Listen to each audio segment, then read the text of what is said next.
made it. Yeah, not too bad. Better than I expected. You learned any No, no. What helped with my last dog? Oh. So that helped. Wow.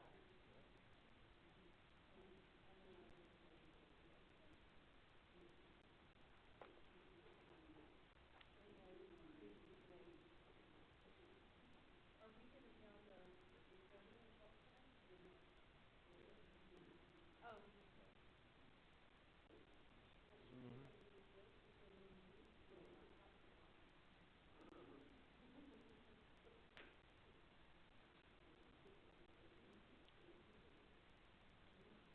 Kelly, as soon as we actually start the meeting, I'm going to switch over so we have Mike up on the screen.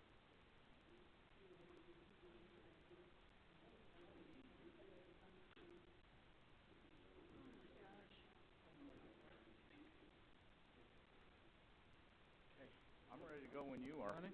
Yep. Calling to order this meeting of Parowan City Planning and Zoning Commission. It's a special work meeting.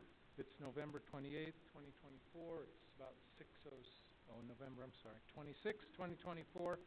It is 6:05. Are there any declaration of conflicts from commission members with any agenda item? No. No. There are no conflicts. Item 3 on the agenda, approval of amended minutes from November 6th, 2024. I'll make a motion that we approve the amended minutes from November 6, 2024. Do I have a second? Yep. Is there any further discussion on the minutes before we vote? Okay. Wait, well, excuse me, is that the one, Callie, where it said I wasn't present? Oh, Yep.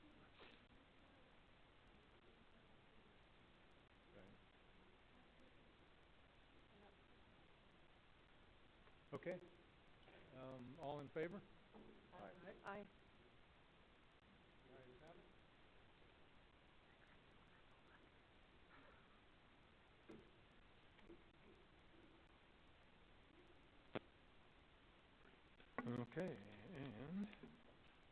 Okay, we're ready to move into item 4, which is the big special meeting, subdivision draft code review. A couple things, I'll just sort of introduce this. So back on September 30th, I got a copy of draft 1 of these and intended to send it to everybody back then, and somehow I sent it to my wife. Didn't go out to all of you, and we didn't find out way later in the game. And then on November 19th, we got a draft number 3, which quite honestly we have not reviewed yet. So draft 1 is pretty well marked up. And Mike, I'm not sure we're open for suggestions on how you would like to walk through it. Because if it's up to us, or me, I would just walk through the major comments on the draft 1. And then I don't know if you want to then go through draft 3, because I know that's kind of the status of the code. Draft 3.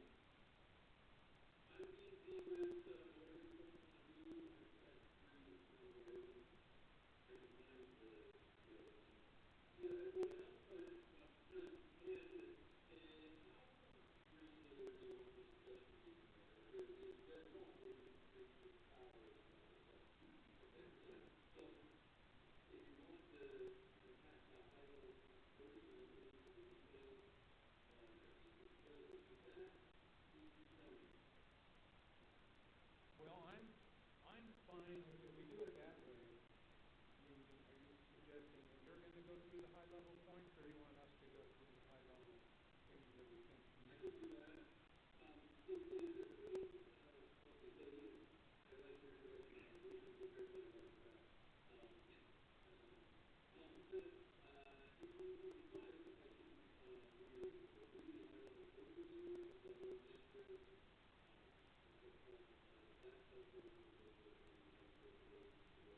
That'd be great. I like that.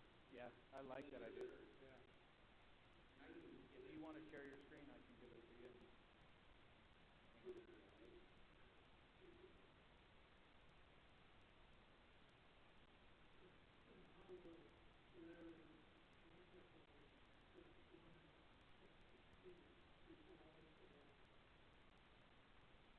We'll probably have to walk through it.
Well, so all my comments were in the first draft, and then the third draft showed up, and we got really didn't time to review it or reconcile the two. And I noticed that the tracking from draft one to draft three doesn't include anything except the, what do I want to call it, the latest number.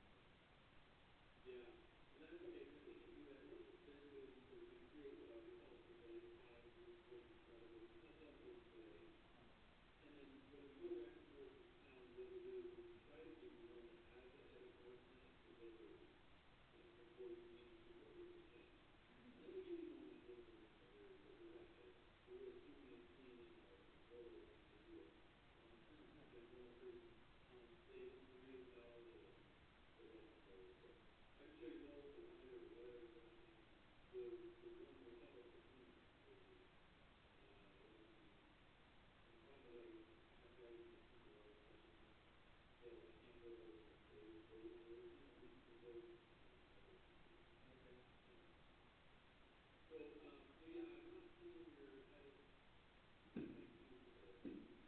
Right, so I didn't make any edits. I gave you edits over the phone that we talked about. And those were really, a lot of them were just surface edits. And the decision point edits that the city needs to make decisions on, we haven't really worked through yet. But they are marked up in my draft one.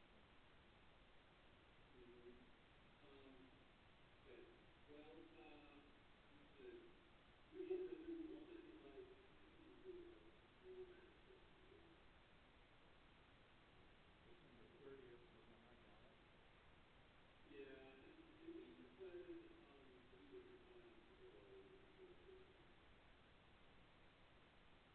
what I recall. That's what I recall.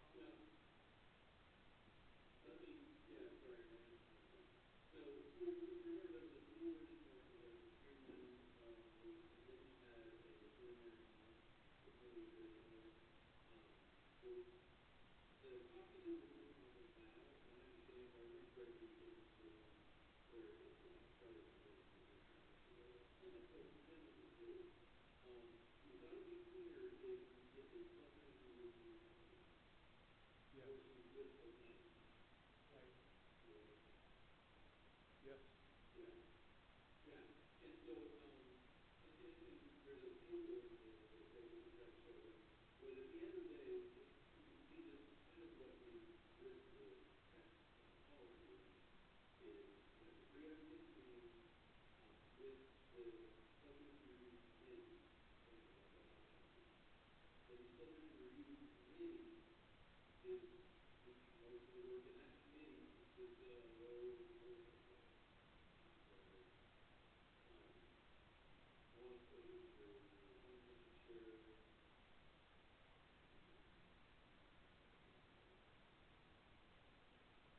Statement for land use?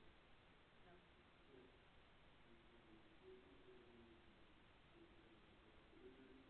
Okay.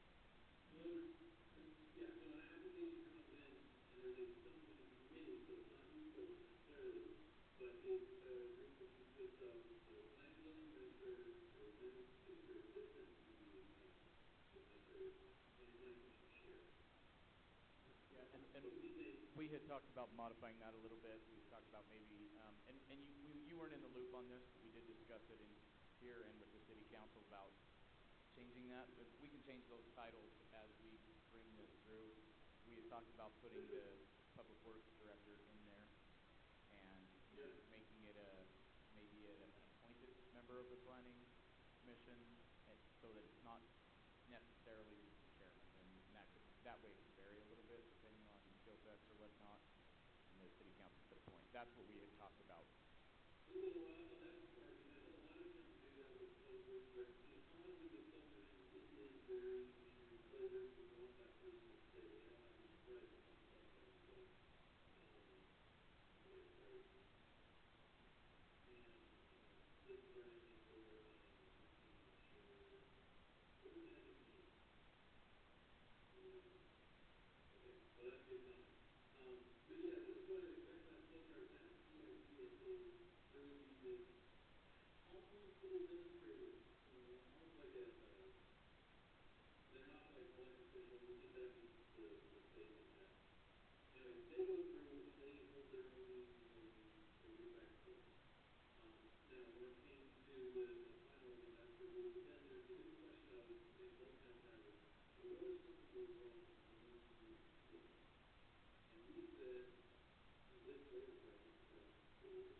So we're talking about updating our Board of Adjustment to a, single appeal authority, of a professional, hired person. So in that context, what would you advise?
happened to the clock if after even in the, not the the preliminary review cycle, you get to whatever stage that is, and you advise them that they haven't met requirements, and here's the code, and here's what needs to be addressed, and it doesn't get addressed, or they bring it back and it's not addressed.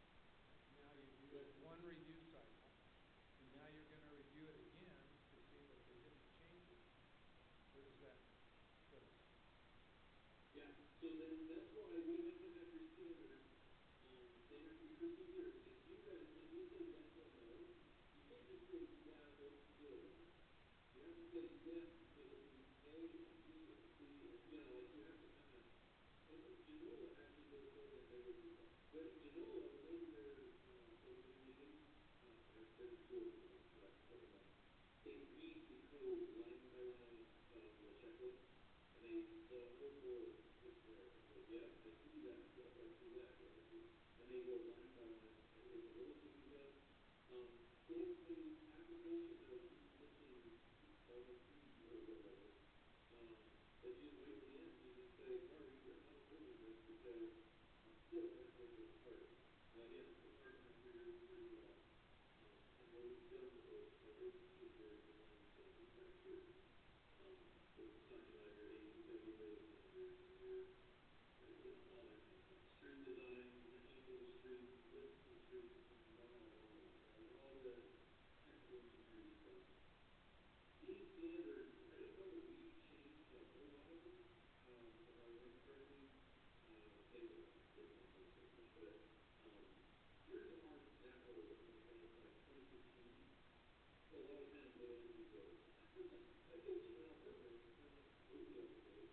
We've got some observations of those. Those standards talk about how you reply or drainage easements, whatever. All of that information is in your application packet. So the application packet, I'm sure you have that with you. Maybe I can send it to you if I have it with me. I hope that works. I switched over to my document. Can you do that? Yes. Instead of the application? Yeah. Yeah. So this is what the city department has, the day after you approve this, we will have this ready for you too. And somebody comes up and says, hey, we want to, build a 10, whatever, 10 homes over here. You say, great, here's your application. So it's not necessarily, you give them this, when you get into the concept meeting, they go, oh yeah, that's a good idea, you go, here's this. Here's the application. Still, again, not necessary. What starts is when they start putting down this kind of information, who their engineer's gonna be, who the property owners are, the real stuff, and then you can see down here that the plat needs to have a north or a subdivision name with north and name and whatever that's the case. You have to show boundaries, blah, blah, blah, we just did, and so forth, and the process. It's a little alphabet, and then it starts over. You know, kind of line by line is what they have to do. And that starts the clock. We think these little signatures help those applicants understand you might not want to put the whatever F31 or something, the date. You don't want to put that on your plan because you're going to footnote your review cycle and fill it back in.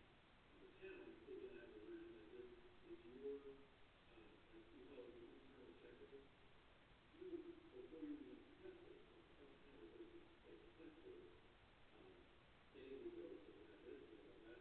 Now, again, when they turn it in and they talk about location of bridges or something, I'm thinking, I forget, I'm sorry, this one, for example, that's the work the committee needs to do.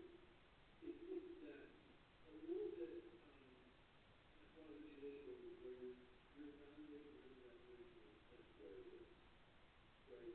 Like, the plat doesn't have an opening, but it might be in the wrong place, or it doesn't, but it needs to take right, and that's what you're making note. Now, if they just try to skip that, it's just not gonna happen, it'll halt their application, and you're like, oh, really?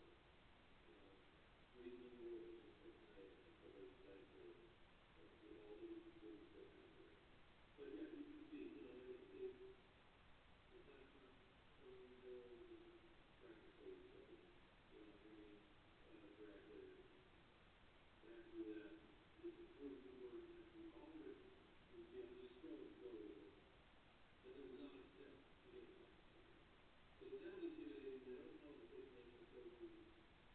use like a softball thing.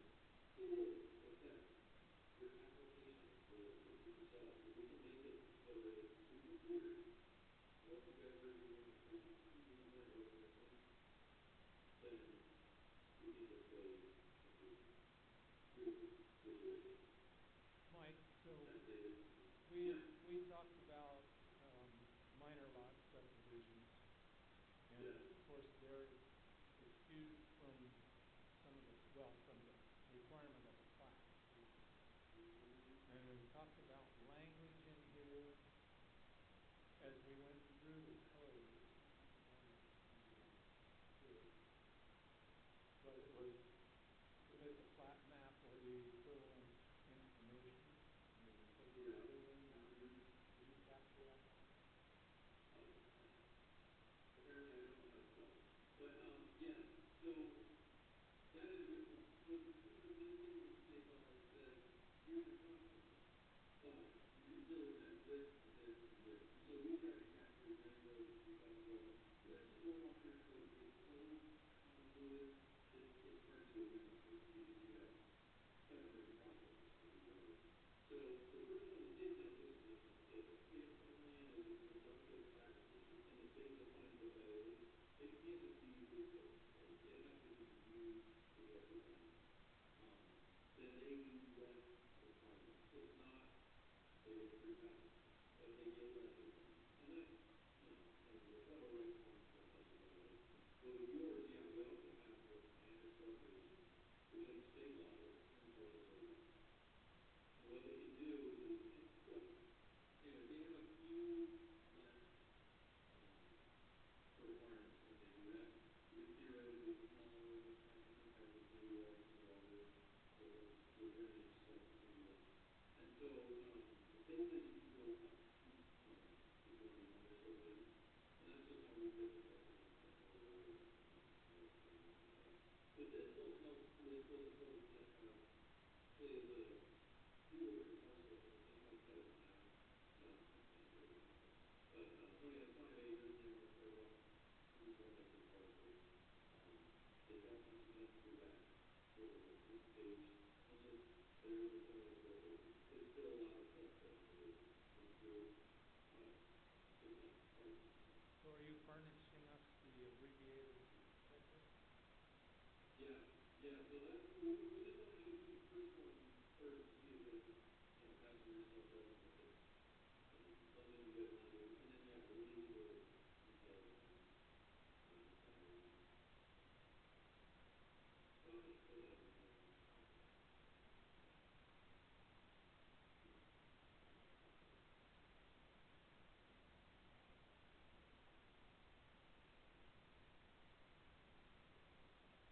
Yeah, and so some towns do, there's ag and minor subdivisions, oh yeah, and then this is, we only have a short description, but you can change it as you're going.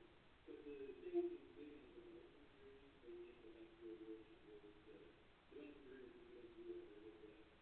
So basically take everything you put in the code out, we just wrote out your development with the town. It's all, everything's on the table, everything's on paper, so, yeah, you can just kind of make your own rules, but the town is never obligated to sign a development agreement. It's just an option that a developer, whatever building company, whatever firm it is, they can offer that. So, anyway, that's one I'll just mention, we just have to publish it.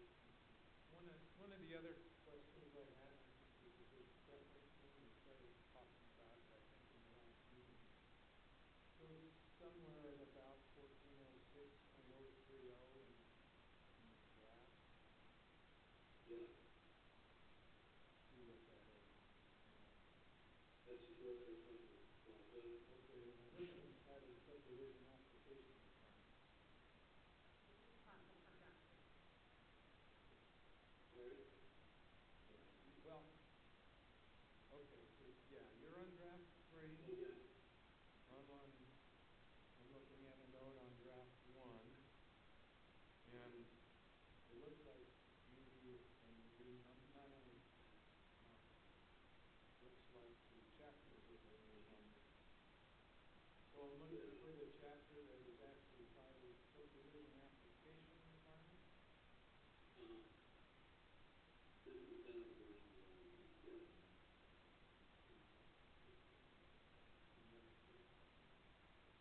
You said that's on page 16 in draft 3, but it doesn't matter, either one, the point's the same. Go through, take them through. Yeah. Yours is pretty expensive, but let's just give it the notes and go through. Yeah, we had a note that we just kind of left it here for now. The idea was like just a second checking list of all the stuff that's supposed to turn in.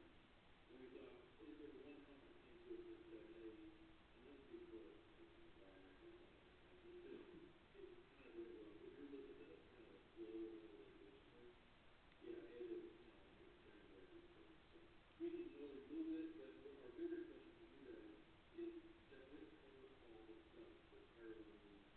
And all the questions that Parowan needs answered? That's the real question right now. Well, I don't know if we know that yet, Right. but the comment that I'd like to address and just go with the system on is it practical? This is, in draft 1, this goes from page 10 to page 17 or 18, so it's about 7 pages of here's what has to go in that. And I get that it's code and Eric's explained, but I wonder if it ought to just be an appendix. So you can read through the code, and in the appropriate places it says see Appendix A for subdivision application. And you can Sure. just point through that. And I don't know what this body of this is. Just conceptualize. So I would. Where did you get this? Pardon?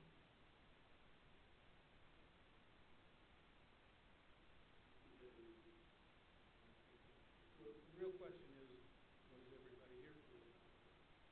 Are you okay with it insert it as it is in the document? Or would it serve better as an appendix?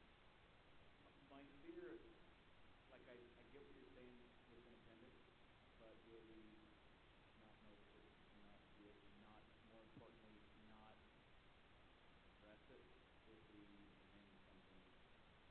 Sometimes it's easy to ignore the appendixes, Okay.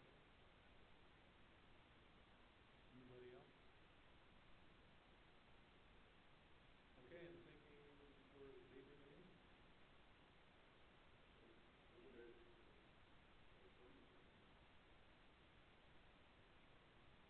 Good, that application.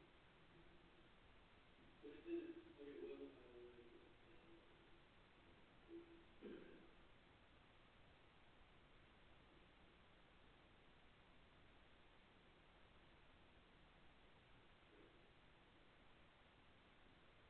Okay, well, yeah, that's a good comment.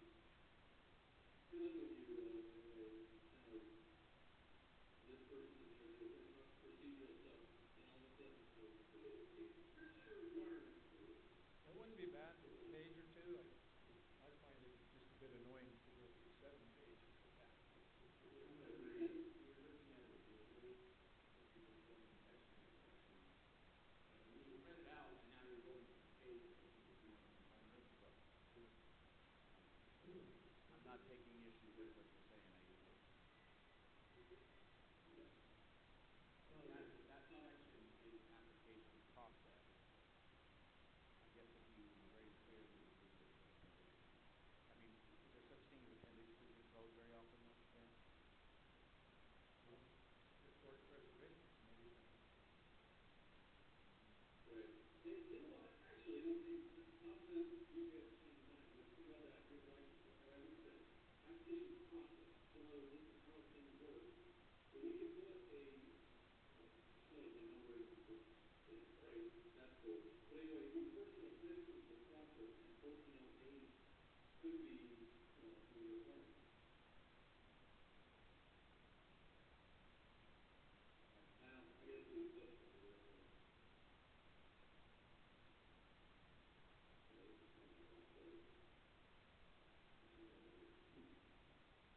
the ability to slow things down and get other people involved, so there wasn't quite so much pressure on the SIC. Are we still of that mind, or? Well, and so you kind of talked about that, Mike, about adding 2 more cycles, which is a great idea, but we were wondering if, when we were discussing it, if we wanted to also modify the process a little bit, involving maybe the planning commission more than just the SRC and more cycles. You know, like, what have we seen other cities do? It seems like that's what I remember we were going to ask you. Because we can't be the only one that wants to have more eyes on it.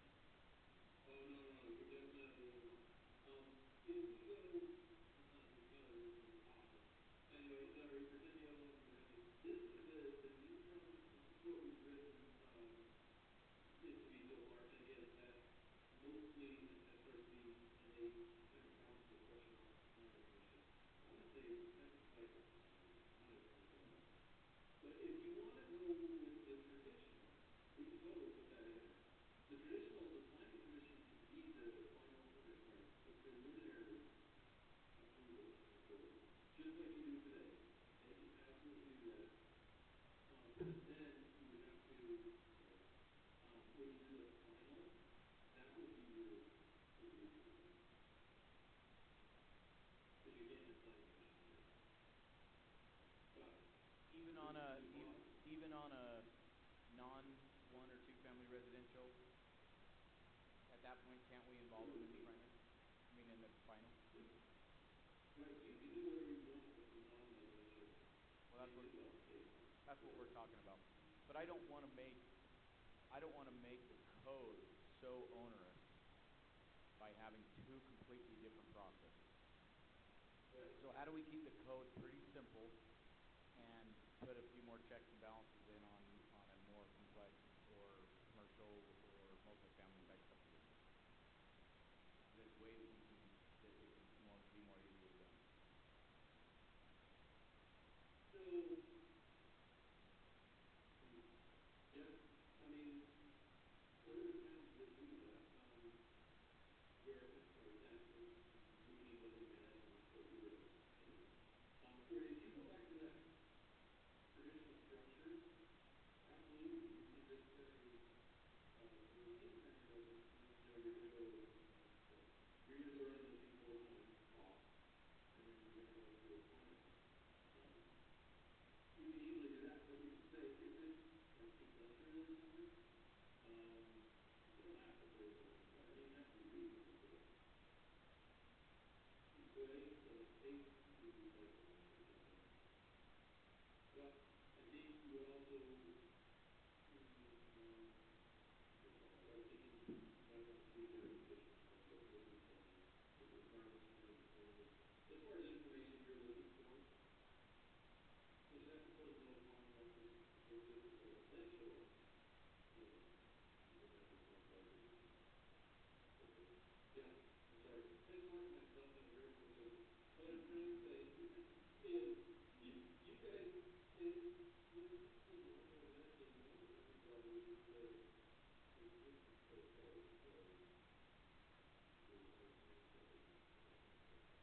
But you know what we're saying? It's more than just cycles. If we wanted to have the planning commission be involved in a final or whatever, I don't know what we want to do. What were we thinking? Are you talking about, because Mike's saying non-residential, but you're talking about, like, if we did, an apartment building or something that. All others. Anything that would Yeah. fit under all others Okay. instead of 1 and 2 family. I mean, again, I like the idea of being fairly consistent with our code and our process. We just had talked about having a little more scrutiny, and is just a couple more cycles enough additional scrutiny to make us as a city happy? Why, the changes in state law require us to, does it only apply to residential, or? Yeah. So, when you suggest that we have have 6 cycles for non-residential. There's not anything in the state law saying we need to publish the number of cycles and stick to that or anything like that. Correct. Where the heck is that draft? Is that the right one? Yeah, where's that table? Yeah, so, my God, JTL car stick, Ernie, those are, well, it's in here somewhere. Yeah, pause that thought, there you go. So, yeah, that's what we need to know from you all is, if you're stuck with the 4. The law now says for residential, you're stuck with 4 tops, total back and forth type thing. Well, if you go with that string again, otherwise it's got a fine on there. But yeah, the haulers that are used to this, we just put this in there because we needed another line in the table. It's whatever you want it to be. So if your Maverick comes in, commercial in a commercial zone or industrial and whatever, we can make that whatever. But we do like kind of this principle of keeping people focused. But that 30 business days, technically, I guess you don't even have to do that, for the gas station application.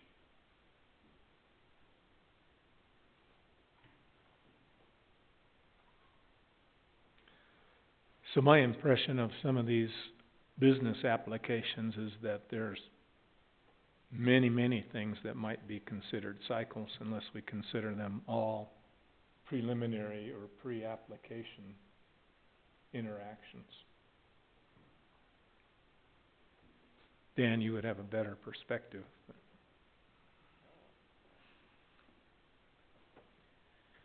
I mean, the same thing applies if they bring in a complete application. And we're talking a subdivision here. So we're not talking about a commercial business or building permit. We're talking when you're doing a subdivision, right? But they're still gonna have to bring in a complete set of plans and then it gets reviewed. What we're going to, cause if it's not, tell me if I'm wrong, Mike, if it's not a complete set, then it may have errors or it may have issues, but if it's not complete, we can refuse to accept it and start the first clock, right? Yeah, absolutely. You can say it's not a complete application, like if they forget to put the roads in or whatever. If there's something on your checklist that they don't do, your clock doesn't start. But if they've done it and you're like, I think that's too skinny or something, that's what you're gonna do in the cycles. But if they just never fix it, also, you can just get to the 4th and just say, sorry, you never fixed it, and say no. I think, I had a thought, okay, to this issue of, how many cycles and how long do we wanna look at things and, that level of scrutiny, we have the language, I'm trying to remember where we put it, not that letter. But anyway, it's in the application, basically, it's the number one thing you've gotta show, or usually we have it like that, where it says, give us your general information, like who you are, and then this, of course, what's the address. Second thing they gotta say, is this already gone through the planning commission and city council for the zoning approval? Right, so you guys we're gonna give you a little template letter, but, it's like a zoning clearance letter that you give to a bank, for a commercial thing. We're gonna write you one of those where somebody can come in and say, I've got this idea, and the zoning says this, so what do you think? And then the planning commission is going to say, oh yeah, that's exactly what we're envisioning. I'm glad you're saying this, cause what was rattling around in my head, because so many times with a commercial use, the question is it approved? Is it highway service? Is it commercial? Is it something that's approved in that thing? And those things are gonna come here to planning commission. It may be a conditional use, we have to go through a conditional use permit process. Yeah, 100%. If they got kind of a squirrely idea and they need a conditional use permit, okay, they've already got the whole permit, so technically the city has nodded their head to the vision, to the idea behind the application. Yep. And the whole point behind the subdivision at this point is, okay, can we carve the land this way so in and out is over here instead of over here, or it drains this way instead of that way. But my point being, Yeah, that's what we put. we're gonna answer those zoning questions right on the front end before we ever start going through subdivision cycles. Well, and 2B is also a good thing. Yep.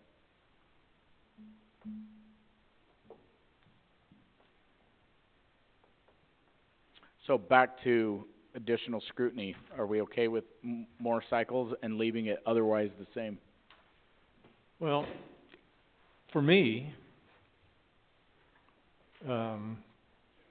talking through this, I think it's a pretty powerful thing to be able to, one, say the application is not complete if it's not complete. Secondly, I think it's pretty powerful to be able to say the application is rejected because you haven't met the requirements that were identified.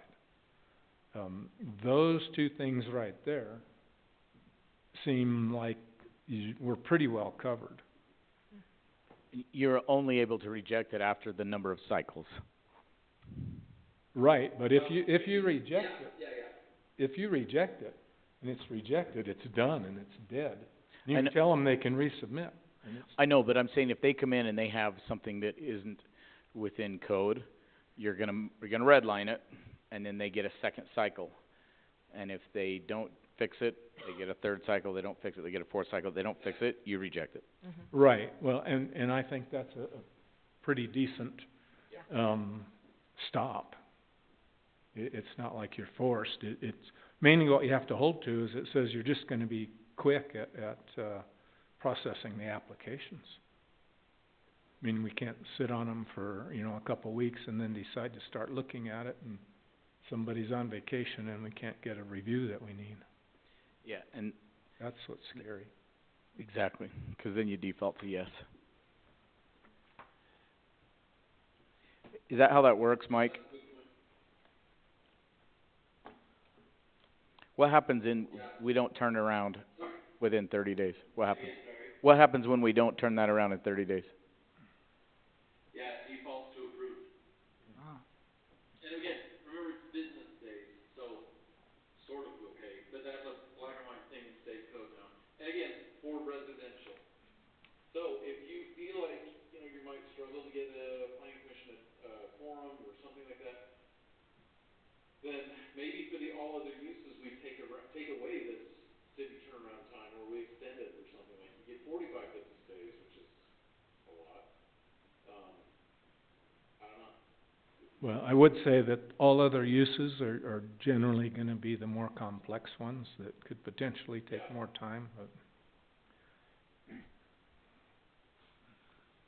For family residential, issues, by state law, we need to keep, the city council, that we have to limit how much involvement they have, and they can't be involved in the preliminary or final say.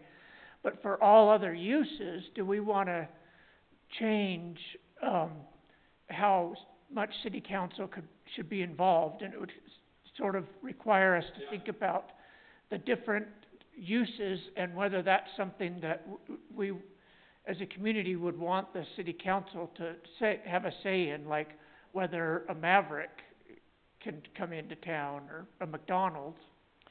The only thing my personal opinion, Mike, obviously, tell me I'm wrong if I'm wrong. This is still an administrative process. There's nothing that says there's nothing that says we can't have the city council involved. It's just that the temptation is when the city council gets involved, they're not very good, sorry John, sorry Dave, at administrative things that if it fits code, they have to say yes, because they want to have opinion on whether it's within the vision of the city, and which is by definition kind of a legislative or a policy decision. And that's why I think they want to get this out of that realm. No, I don't know. I mean, we're still going to have, and I believe I saw on the version 1, it still goes to the city council for approval of a PUD. It still goes to the city council for some of these that are really, a development agreement is a contractual agreement. That's still going to go to city council. But if it's a standard subdivision that's commercial or industrial or multifamily, it's it's still administrative. Tell me where I'm, Yeah, it is. go ahead, You're Mike. right about that. And your city council can be, you know, for the industrial application, your city council can be the land use authority, just like you have it today. They can still do that if they want to. Now, going back to kind of something you guys mentioned earlier, it is tricky when you have multiple paths to follow. It's not impossible, but we just need to structure your code so it's really clear what the path forward is if I'm doing houses in a housing area versus whatever, you know, like, whatever, commercial. I kinda like the idea of taking that table A right there, changing the city turnaround deadline, and possibly even replacing replacing the SRC with the planning commission. That could be on all other uses. Not for preliminary, but for final. Wait a minute, just for the process of going through the cycles, and going through the cycles is preliminary. Is that a bad idea? Yeah, it's just, who's gonna make the, wait, I better write that down, 'cause I like that too. Who's gonna be, so if I'm industrial and I go that path, and say it's long and run out and go through all 6 or however many cycles, and I get my preliminary approval, who gives me the final? Is that gonna be city council, or do you just wanna keep it in the planning commission? Well, maybe that's what you do, is you stick with the same process right up to the final. You stick with the SRC through the cycles, as you're going through the nitty-gritty of the code, and then when it goes to final, rather than that being SRC, then at that point it goes to planning commission. I don't know, I'm just spitballing here. I don't have I don't have an agenda. But that's for all other uses, is that right? Correct. Yeah, that, I don't know why you couldn't do that. And change that 30 business days to 45. So the thing that makes me wiggle in my seat, not necessarily for planning commission or the SRC, but for the city council members that are actually elected and answer to the voters. And really, they get a lot of questions because they interact with the public. And they're always gonna get these questions about, what's that? When did that, who approved that? How did that get going? They're gonna get credit for a lot of things that they will not have their fingers in. So, I'm not saying it's wrong, I'm just saying it makes me wiggle in my seat.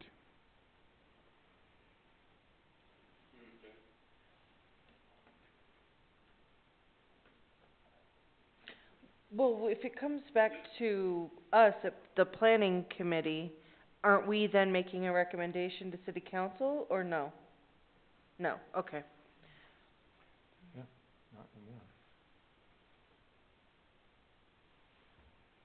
And we can't have city council be the final, or? We can. My point was, it's still an administrative decision that the city they're acting in an administrative role Gotcha. as the land use authority to approve that. It doesn't change the fact that if they've followed all of our code, then we should give them a yes. If it's an approved in that zone and they've followed all of our code.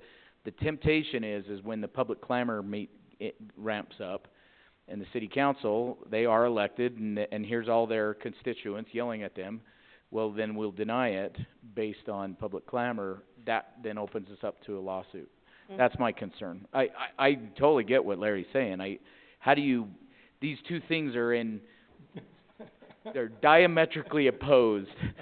The Yeah. state's intent is on subdivision stuff, and But that's when the city council's trained to be able to respond with, that was an administrative decision that went through planning commission. Or the subdivision review committee. Yeah. And which one was it? Correct. Yeah. I mean, essentially, the city council doesn't lose control of steering the vision of the city. It's just done through zoning, and it's done through General plan, it's once somebody meets all of the things that you've put out there, and it's within that zone and within the general plan, they get it. And that is the express intent of the state law. So would it be appropriate for this body to vote on anything, or is this not even a voting meeting? If it would be this, which committee, or how we would word that part of it? We can put it in there and make a recommendation however we want. The city council gets the final say even in this. That's the beauty of it. Yeah, that's exactly right. And if they wanna change it. So we're already hearing rumors about what this coming legislative session might do. We've heard there's another land use bill. Don't know if they're gonna talk subdivisions anymore. Every town will explode if they do. But, it's possible, you know. You might have one application go through in the neighboring town and they give you a war story where you run back in your next meeting, you amend this, so. Yeah, this is the problem. This process is in place in certain cities, you know, like the bigger cities, Wasatchfront stuff. St. George has it, cause their population's high enough. We haven't heard enough applications that have actually gone through all the way, whether one way is preferred over the other, so. Well, Just yeah. complain about everything. Yeah. My only concern on these decisions for this body is if we're on a timeline to be finished by the end of December, if we don't make some critical decisions or recommendations at this point, we're not gonna make that. Yeah, I think so, and I think that this is kind of this conversation on this aspect of it is really important. We identified it last week when we just started cracking it open. I think this is a big deal, and I think that we talked it through quite a bit, come up with a recommendation that it's the majority of the commission likes, and then move on and see what the city council thinks about it. Yeah, I would agree with that. Most towns are, they're doing these, Christmas city council meetings that are really popular. But, yeah, give us this issue that you're looking at on the screen right now, that is kind of like a cornerstone issue. As soon as that's done, we can get you a draft, let's call it 4, and just everybody look at that draft and make sure it smells right. And then, yeah, put something on the books and you can change it in February, but at least you would be compliant. We can easily do that. Yeah, I might have missed something, but, I like the idea of this table being changed a little bit. If you can see my notes. Sorry if that's too small, I just realized that. I wanna make sure that this table, if I'm a user, like an potential applicant to Parowan, I wanna look at one table, and I wanna say, how many hoops do I jump through? And then I wanna look at a table like this and just go, hey, I'm coming in with a factory, I'm an other use, I gotta do, you know, here's who's the person's in charge, how many times they're gonna potentially look at me, and so forth. So, that's what I wanna do. The public hearings, you brought it up, I think, Dan, that was a really good point, I totally glossed over that at the beginning. When it comes to the housing application, the state law says you don't even, like, the public hearing isn't even mandatory. And if you choose to do one, you can do one. That's it. Just in the spirit of streamlining and in the spirit of administrative process, not. And in that case, Mike, that's the SRC holding the public hearing, I presume. Yeah, and that's the thing, yeah. Well, just thinking out loud, and along the lines of what we were discussing, if I were to look at all of their uses in this table, I would leave the max review phases at 6. I would change 30 business days to something like 60 business days, and leave 180 calendar days that way. But that's just my opinion. What does everybody else think here? Yeah, what do you think about 60? That's. How many actual days is that? I was gonna say, that's like 2 Work months. days? Well, it's 2 months. Yeah, I think that's more than that. That's 4 planning and zoning meetings. Yeah, Or it's like SRC 2.5, yeah. Per cycle, right? 7 days That's a week. 7, like, working weeks, No, if I you think say, that's the end, right? No, that's turnaround per cycle, is that right, Mike? Yeah. Oh. Per cycle, if it's 60 days,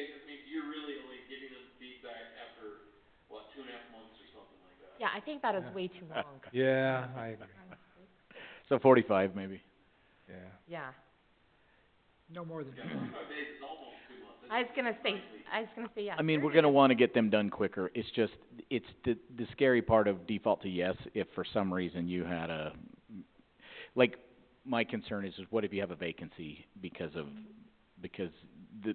the city manager fires the zoning administrator, and you have a vacancy and you're trying to get it plugged, and you don't just hurry and default to yes. I mean, it's pretty high likelihood, you know. Right, Let's what it is. Well, yeah, and that, I mean, I look at 30 days and I go, we haven't even discussed how often an SRC committee But it's would business meet, days. if at all. Well, it'd be It's, Oh, it's business days too. Hmm? Yep. It's business days too, so, Monday through Friday. yeah. So that's like, what, a month and a half? Month and a half is 30, yeah, Yeah, business which days. I think is, It's, like, I would hate to push it out there so far along that they're just like waiting and waiting and waiting and waiting for responses, and then they get angry and upset because they haven't heard anything. okay, well, it's gonna be you guys anyway, so. Speak up. That's my opinion. I don't wanna drag them along forever. I think 30 days is plenty enough days if somebody goes on vacation or gets fired, because you're looking at business days. Okay, Um, well, you wanna make a That's my motion and just kinda have a quasi vote on that? 'Cause it's And- just a recommendation. City council gets to weigh in, you know, eventually. So this is not the end of the road. It's Mhm. just to make sure we're all on the same page, so. I kinda like what we were saying, the 45 days, just to give a little bit more cushion for those more complicated, things that need to be reviewed. Yeah, But no, 60 I think is too far, but 45, I was just making a note to myself, like, why, I don't know why we didn't say this, I hope we didn't text. It's up to Yeah. yeah, right. Yeah. up to 30. So if it's straightforward and you've got a committee and it's a streamlined committee, so it's not like public notice of a planning commission, you know, it's like 3 or 5 people that just find time to get together. You can say, you know, turn it around in 15 business Yeah, days right. or Yeah. whatever. No, But- really, I'm fine with 30 or 45, Yeah, to be honest. Like, I think it's fine. either Yeah. of those. so we need to make a motion, Well, or no? do we wanna talk about who has if it's the SRC or the Planning and Zoning Commission too with that as well? Whose decision it is? oh, We well, can get an answer with maybe, that yeah. for him too. Okay. I like Planning and Zoning Commission. That's just my opinion. For final? Mhm. Yeah, I like planning and zoning as well. Weston? I agree. We'll be the bad guy. All right, well, let's make let's put a motion together with that, and it sounds like we know which way that's gonna go, but let's vote on it, and Can't fire me. We're staying at 45? 30 Yeah, I'm fine with for 45. the 1 and 2 family residents and 45 for the others. I think the time frame's important. We don't wanna find ourselves getting railroaded. Yeah, I think having a cushion on those potential bigger, more problematic or whatever. Okay, so working on the, I think we're making a motion on just the all other uses portion of that table. so I make a motion that we, for table A, the review cycles, hearings, timelines by subdivision use type, that in all other uses, we change it to 45 business days for the turnaround deadline, and that the final approval will be done by Planning and Zoning Committee. As to the, were you gonna say flume? Is that what the FLU is there, Mike? Oh, sorry, final land use authority. Oh. That was nerdy, sorry. Do we wanna put in our motion then, that we need to add the max number of public hearings to that too, or not?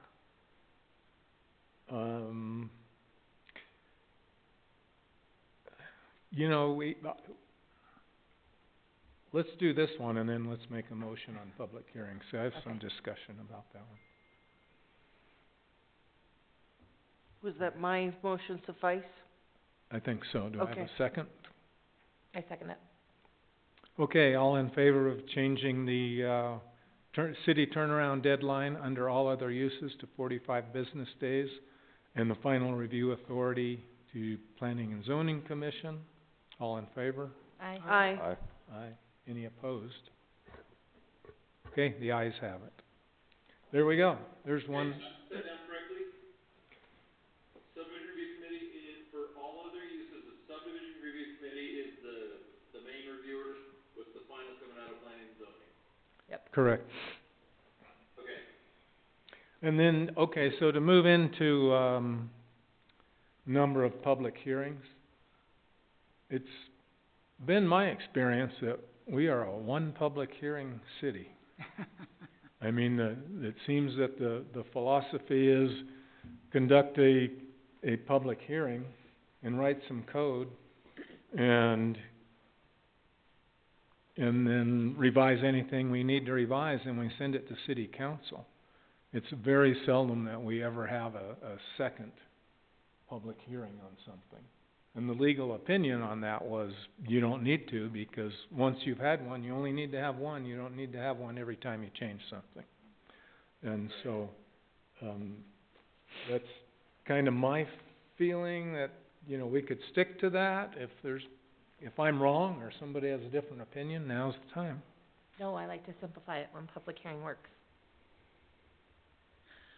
And we're talking all other uses, because a public hearing is, it's set by code on the other. Mhm. Do we wanna have a public hearing, one public hearing in all cases?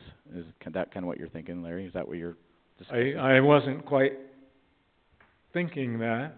I mean, 'Cause it's probably prudent to do that. it's a may, not a shall on the 1 and 2 family. Right. And what we're talking about is what we're doing there. We gotta discuss that, and then what if we wanna change it for the all other uses. Right. So the only sticky wicket for me is that planning and zoning and the source review committee are strictly administrative. So we can't react at all to public clamor. I mean, we basically are required to just ignore it. So the only people that can react to public clamor at times are the city council members. And so it's interesting to have a public hearing when you don't need that to make the decision. It wouldn't, the clamor may not be considered. The only possible thing that might come out of a public hearing would be maybe something that got missed in code. And, you know, that doesn't happen very often.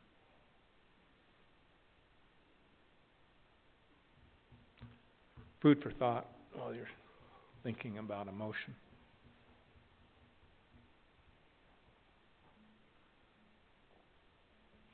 I'm a proponent for public hearing. I think this is a real actively involved community, especially on matters that we're discussing here, and I would strongly encourage that to be part of the curriculum, part of the drill. I agree. Yeah, I do too. I think it's a good thing. I just think going forward, we have to recognize our role, because it's a difficult position to be in.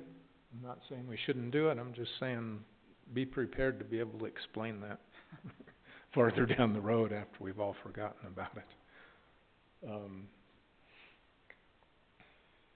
So, do we need to vote on that? I just heard Weston say yay, you said yay, I'm a yay, you're a yeah. So, it's unanimous that we have we have one public hearing for everything. 1 and 2 family residential and all other uses. Okay. In the state language for the residential, it says, the decision of whether to have a public hearing is the it's the city's, obviously. You know, the applicant can't request one. I don't know why they ever would. Same thing, the public hearing would be held by the subdivision review committee? Right. Okay. Does it say at what number of cycles that happens? Does the state, do they care? They don't. I would think you would want, if you've only got 4 in that preliminary, well, no, this is all other uses. So, I guess anytime. Seems to me like it makes more sense to do it when you have it kind of complete with the wrinkles ironed out. So I'd say Yeah. either the fourth one, or if they get it all done by 2 cycles, then whatever the last cycle is. That's just my thoughts. I'm good with that. Yeah. Yeah.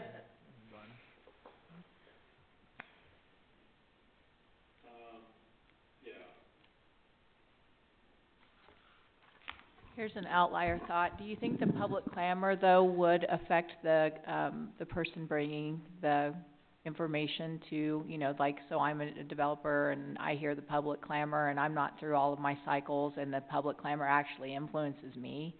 Because I know a lot of the time they say, well, what would you want, or what do you think people would like? So, do you think it would be important when they still had another round to go through, because they might wanna kinda appease what they hear? Well, would they be able to ask for that, though? If they are like, oh, okay, I think everything's good, this is how I want it, and then they have that, couldn't they, we have the public hearing, and they hear that stuff and wanna change something, wouldn't that be something that the SRC, if they haven't used all 4 cycles, would be like, yeah, you've got another cycle, we can adjust it, or no? I'm just putting it out there because I know that we've had in the, you know, through the years, people that have said, what do you think people would like? Or I mean, they're really actually at times just very interested in that. And I think, you know, I'll just use a random example, but would you rather have a fence or trees? And the public clamor is like, we definitely would want a fence. So then they're able to make that adjustment before their final approval. I'm just throwing it out there, just the way I see the public clamor actually meaning something. If I'm reading what you're saying, right, Larry? Well, right, and if we interpret it like that, that's fine, and if there's some benefit derived from it, there's always some benefit, 'cause once you've held the public hearing, what you've done is educated the public. And, I mean, at the beginning of a public hearing, we could have an opening statement that said, you know, we're bound by code and so on and so on. You go through and all those benefits could still be derived. So, yeah. That was just input at timing, regarding timing. Yeah. Mike, so I have a question. It was a small edit, and it was under the subdivision application requirements. Okay. And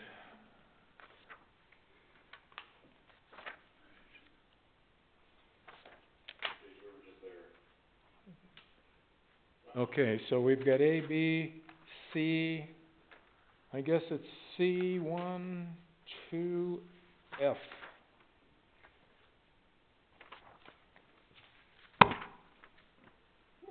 There it is, What page Wow, are you that looks different. which is mine is different than yours. Oh. What's the topic? on? Can you just tell us what page you're on? I'm on page 11, but I'm in the original. 22. You're in Draft draft one. 1?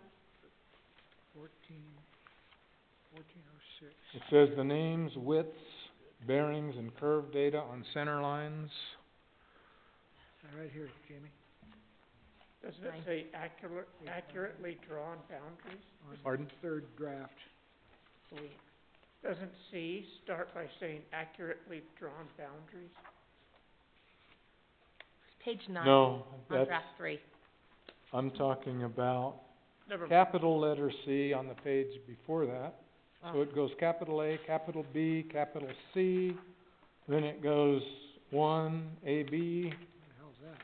2, A, B, C actually, and then it goes 2, A, B, C, D, E, F.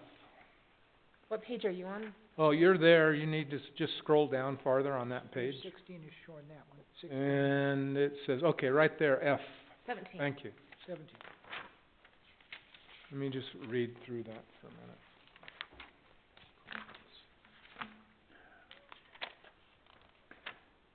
Oh, no. Okay, we're good, okay. Is there a typo in that? Well, there was, it's fixed, And it's instead of fixed and. it's fixed on draft 3, so we're good. Awesome.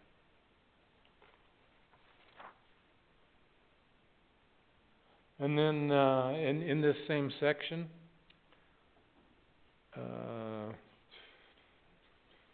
item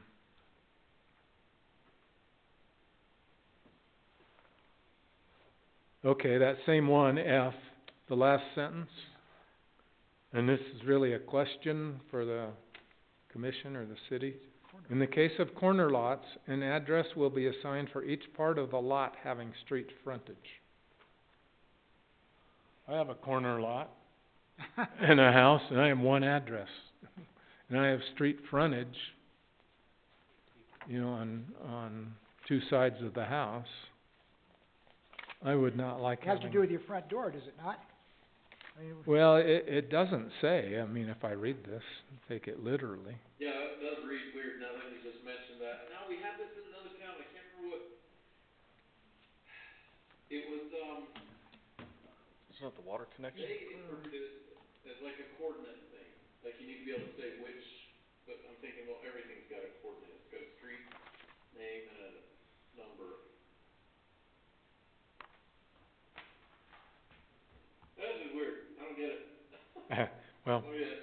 I'll ask my smart people about that one. yeah. Dan, any Would that make sense to do that?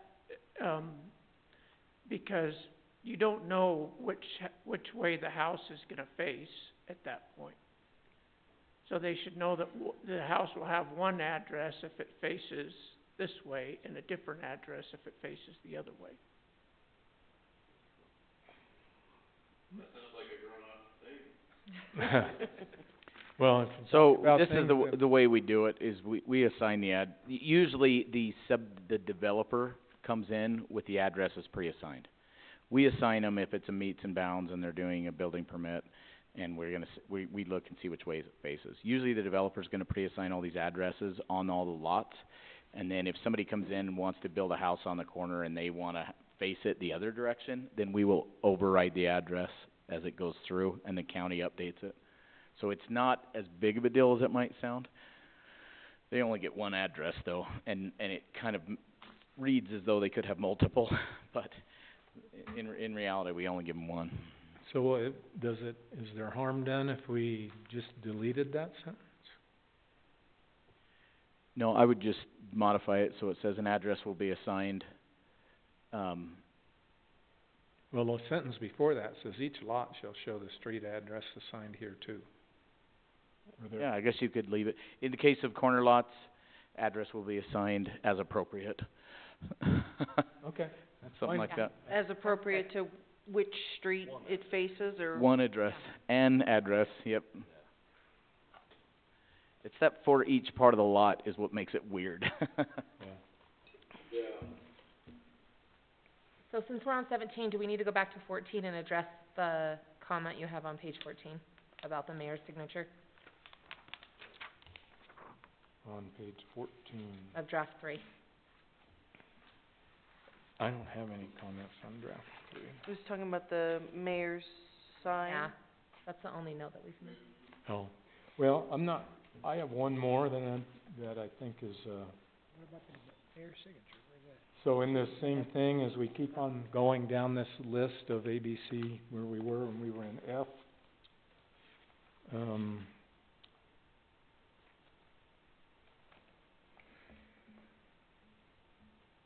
and it goes on G, H, I, J, K, L, M, N, O, P, Q, R, S, T, U, V, W. If we can get all the way down to C, one something W, down the page.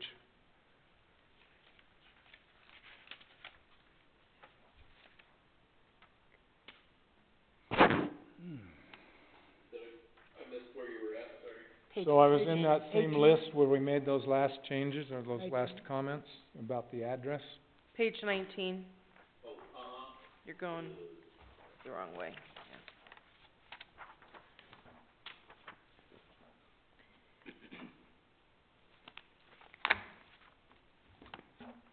Okay, so item V as in Victor, which is in draft 3, that's on page 19.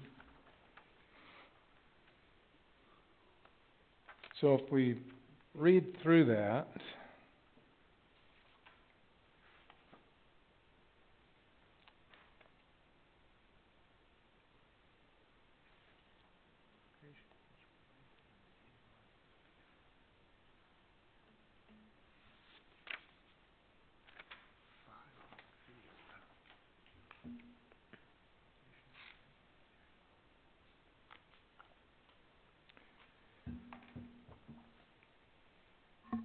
So I guess we talked about this, and it looks like we changed it. So it originally talked about,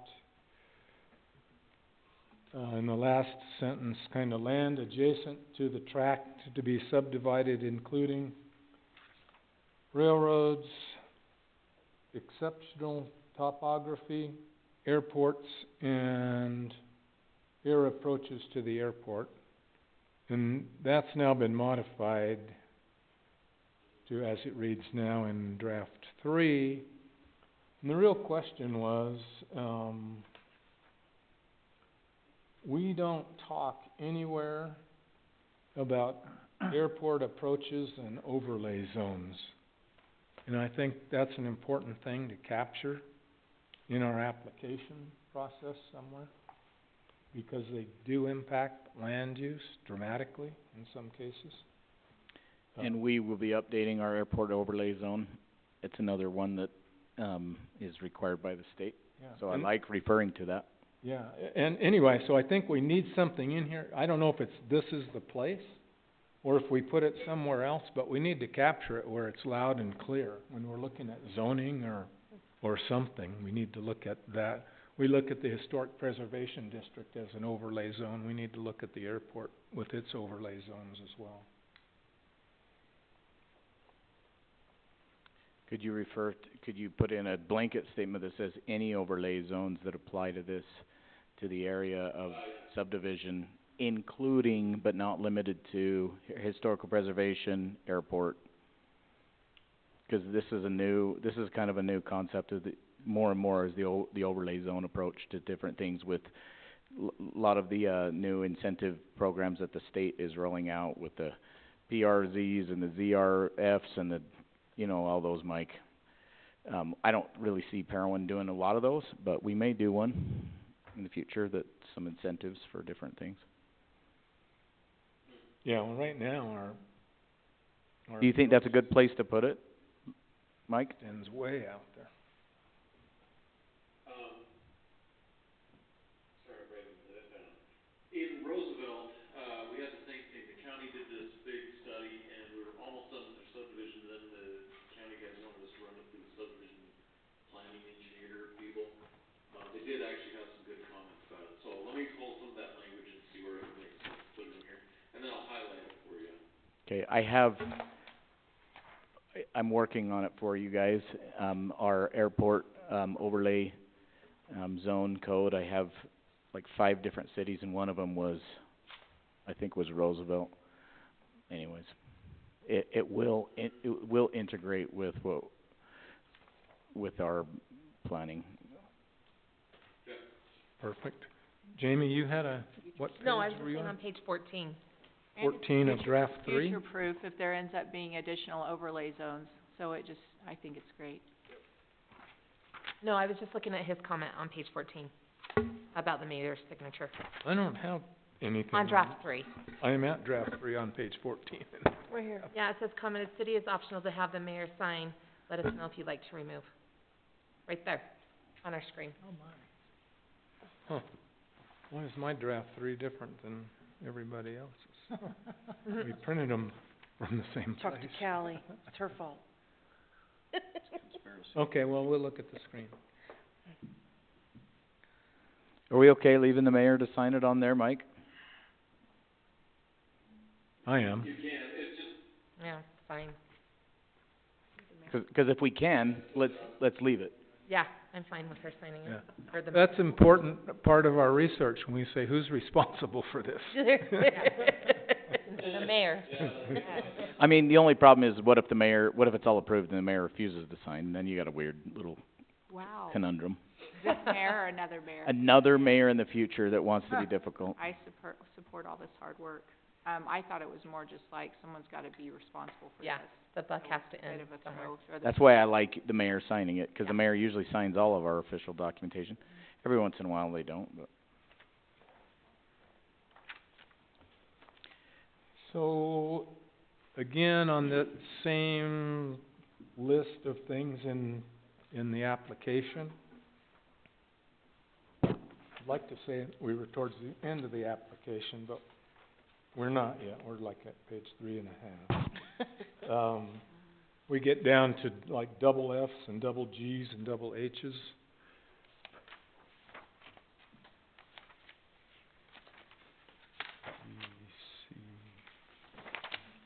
This one talks about the engineer's approval or the approval of the subdivision review committee, and it's an or.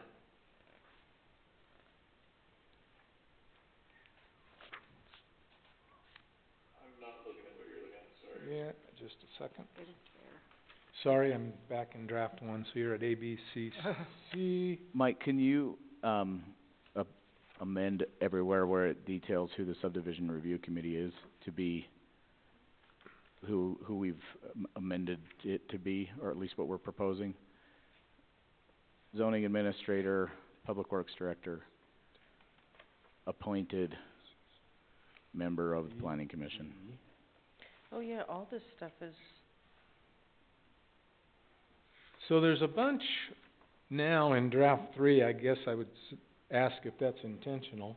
When we get there at A, B, B, C, C,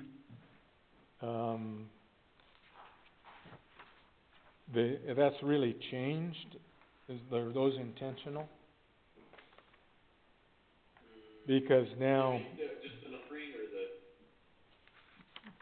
the? DD is gone, EE is gone. That's the owner's certificate of dedication is one of them. And the registered professional engineer and or land surveyor's certificate of survey.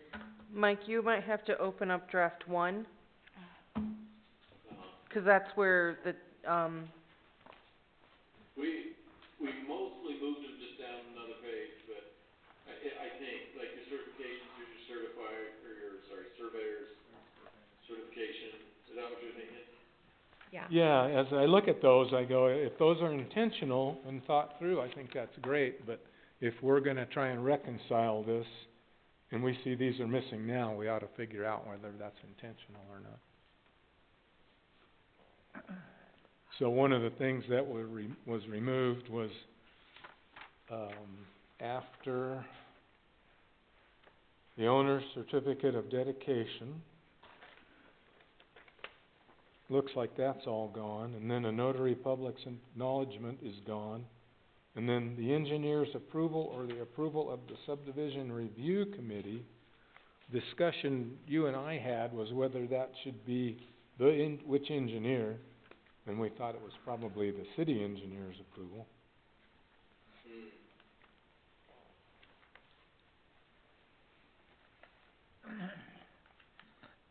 But really the question, when there's an or in there, what's the rationale between the review committee or the engineer?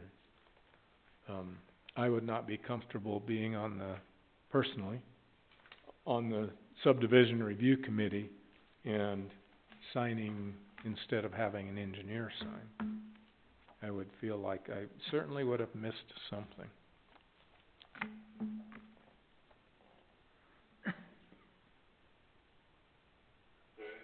I missed the other comment, sorry, you were talking about the notary.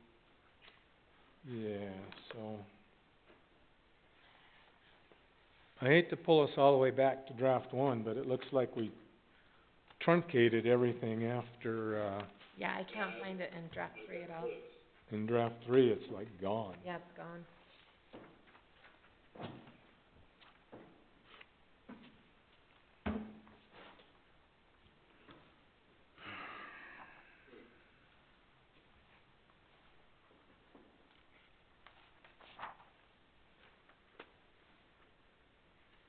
Yeah, that's weird. Why that's not in there. Yeah, F, S, T, G, H, H, and I, I. Huh, yeah, it's not in there. Yeah, and then, yeah, because in that same block of things, it says the city council's approval shown by the signature of the mayor and attested by the recorder. Depending on which process we're following, the city council's not gonna be an approval authority.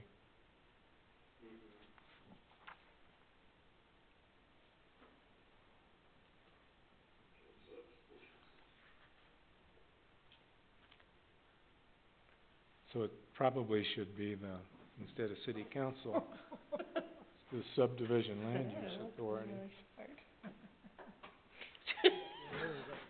sorry. The chair went down just randomly. Oh.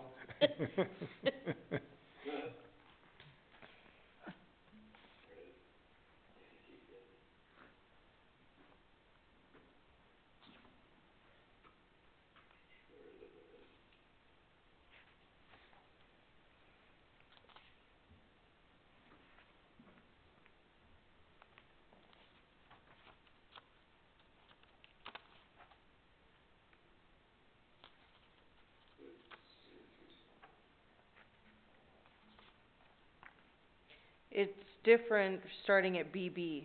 AA is the same on both, but from BB on is different, or completely missing. I don't know if that's helpful.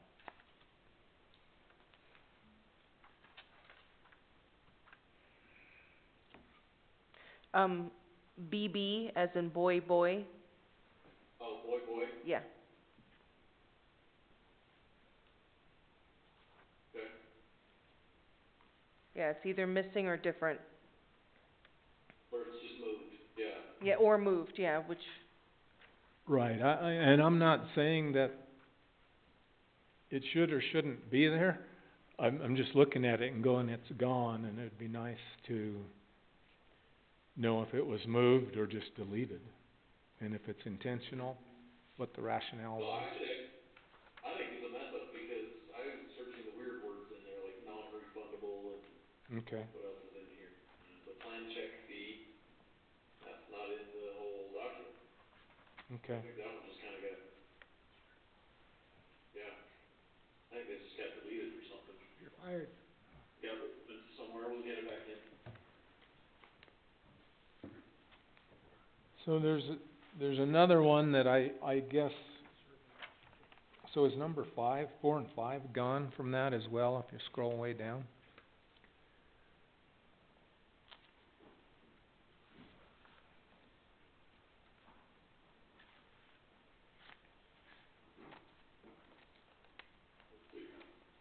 So, 3 on draft 1 is now 4 on draft 3. 4 talks about a traffic study, so that kinda picks up. Oh. I'm sorry, what was your comment, Jamie? So, on draft 1, 3 is now number 4 on draft 3. What was that again? A Where it traffic picks up. study? No, so on draft 1, number Yeah. 3, right here, after II, is now number 4 on draft 3. And, Yeah. oh, I see. Well, and number 6 is a traffic study, so that aligns with, okay, that's back. Improvement plan, and then A, it says an so 7A on draft 3, page 20.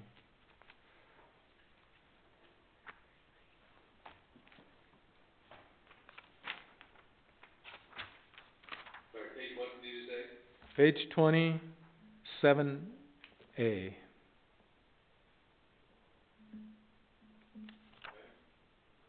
An engineer's estimate of the cost of completing the required improvements. And the question to me is, which engineer? Okay, That the I'll city, talk about, is that a city engineer that makes that estimate, or is that the subdivider or the applicant's, engineer? I'm 50-50 on that. Something's telling me that that was one of those weird changes they made. They could be any PE, any certified engineer. So, this is a little bit of input. How does this tie to the, bonding requirement? One of my biggest concerns about our new process is that we're gonna take all this information on faith. They're gonna get their preliminary, they're gonna wanna go straight and get their final, which the final actually officially subdivides the lots. In the past, we used to wait to do the final until we actually had all the infrastructure installed. Now, we get a performance bond that is theoretically supposed to protect the city in case they go belly up before the subdivision gets built, so that we can complete this half-built mess in that case. And if we've done the performance bond based on their engineer's estimate of costs, keep in mind, it's in their best interest to keep those costs low, because it keeps the performance bond low, and they go belly up in the middle of the thing, the city goes after the bond, and now come to find out we're only 70% funded on finishing the project. So how does this tie into that, Mike? Any idea? Any thoughts? Yeah, most towns are really uncomfortable with this, guarantees and warranties section. There's a couple drivers there. Most towns really don't like the 110% limit. So you have to get an engineer to say what that road or whatever is gonna cost in the 1 or 2 years it's gonna take to build it. They gotta be able to post that, but then you as a town can only do 10% for your administration and contingency piece of that. The state law just basically says you have to offer 2 solutions, but it doesn't tell you 2 out of 3. It doesn't tell you which ones you have to pick. Bonding's one of them, escrow's one of them, what's the other one? Yeah, the irrevocable letter of credit. So we put all 3 in there, not knowing if you're allergic to one of them, we can easily pull it out. If you go, and I worked with a town this morning, and they said, we don't want any of them. And I said, well, it's your code, but here's what the state law says. They said, we get it, we don't care, we don't wanna deal with any kind of improvement responsibilities. So, you're not getting your final unless you build the improvement, period. So. But how do you do that within the time frame? Yeah. That was my, because that's the way we do it now, but how do we do it within the time frame? If the clock is started and we gotta get the final, how do you say no when they haven't, if you're waiting for them to do the improvements? You know what I'm saying? That was my concern. Yeah.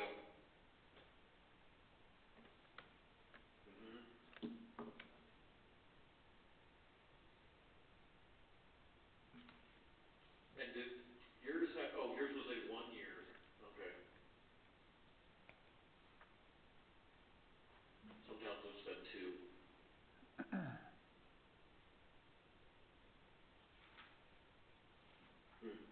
Yeah,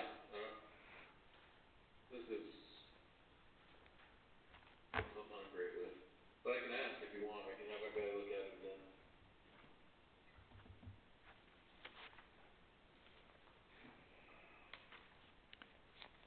So I've moved to, are we done? Are we okay now? So I moved along to, number 15 in draft 3 on page 22.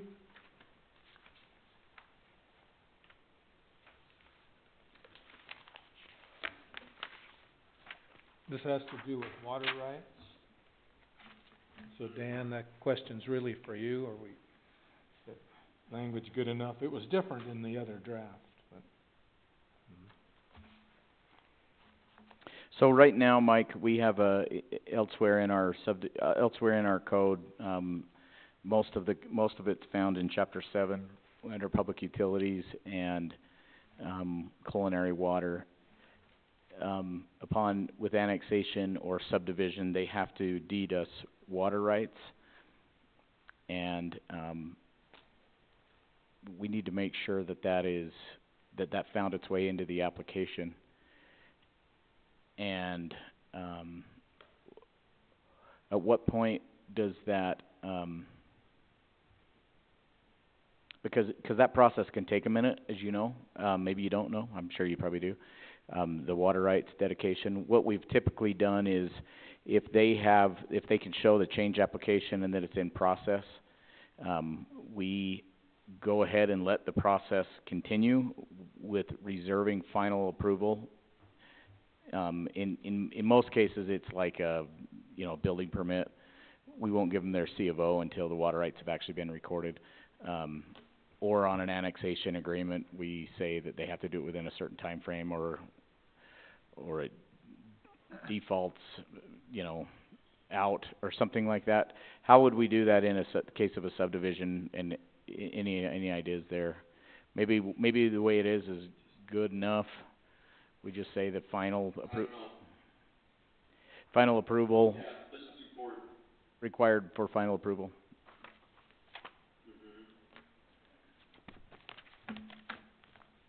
Final approval here. Yeah, final approval. There you go. I like it. That's a lot of talking for you to add one word and accomplish it all. I'm out. Okay.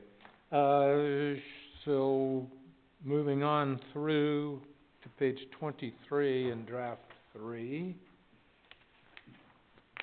We're back to minor subdivisions. Sorry that we talked about this a little bit already. So, my question is a minor lot subdivision right now is defined as no more than 10 parcels. And the question is that the number that we want to stay? If we want to change that, now is really the time we should do that when we've got this as a body of work.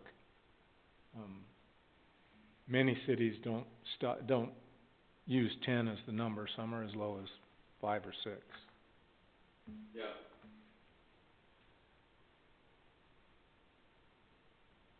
And really 10 was just I call it a regurgitation of state code. We can be stricter than that. We don't have to be. It's just a question.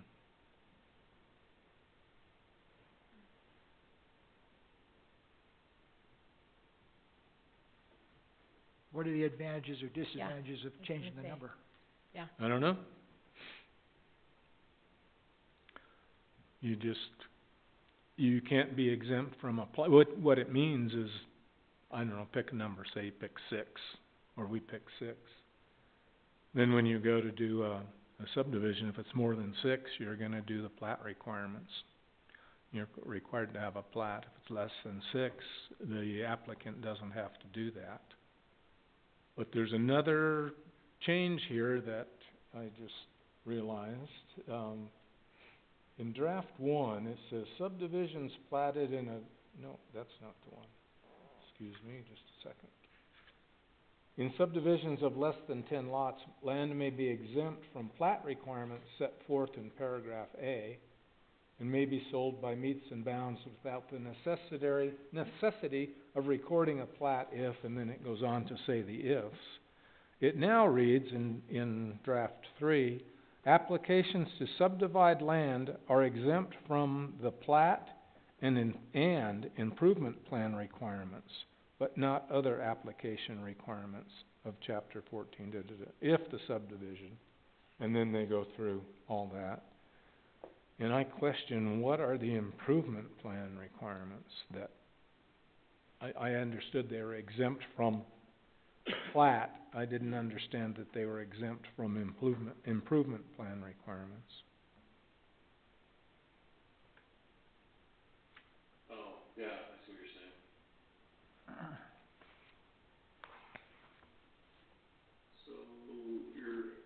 So, improvement requirements.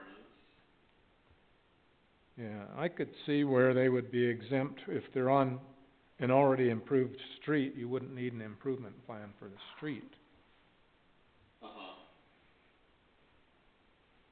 Yeah, kinda like the utilities are there, sitting there waiting for them. They're not putting them in, because it's minor, you know, existing streets or something like that.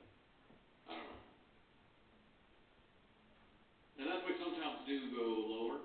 They don't see that happening every day, and if they do, they're like, oh, yeah, they shouldn't jump through all these hoops. Anyway, that's just kind of the feedback we've got. So 10 is, we don't have a lot of towns that do it that much, but we have one town that goes down to 3. Yeah. My thought is, make it a very small number and then take away most of the requirements. Because if somebody has a 1 acre lot in the middle of town and they wanna divide it into two half-acre lots and let their kid build, then generally speaking, we're gonna figure out, okay, your lateral's here, here's your water meter, you know, but like right now, we have a concept plan in for a 9-lot subdivision out on Old Highway 91, and it's pretty in-depth. It probably should have most of the requirements in there, and you know what I mean? It's technically a minor lot subdivision, and they're like, what are you gonna make us do? Because your code says you can wipe most of those things off, or, it didn't say that, but you can waive, it's vague as to what it can waive. And I said, well, just assume you're gonna have to do everything and bring us a concept, and we'll look at it at that point. Yeah, 'cause really, the old code basically said, you don't have to do a plat, but you have to provide all the information that would be in a plat. And how would you present that? Yeah, To me, I would just go, let's get a plat. and so, again, if it is 9 or 8 or 7, that's a fairly complex subdivision. And somebody dividing a lot into 2 lots isn't, you know, or 3 lots. It's just, usually, generally speaking, it's already gonna be on a road, and you're gonna have utilities there. That's my thought, but just my opinion. Take it for what it's worth. Yeah, I'm in favor of a reduction to that.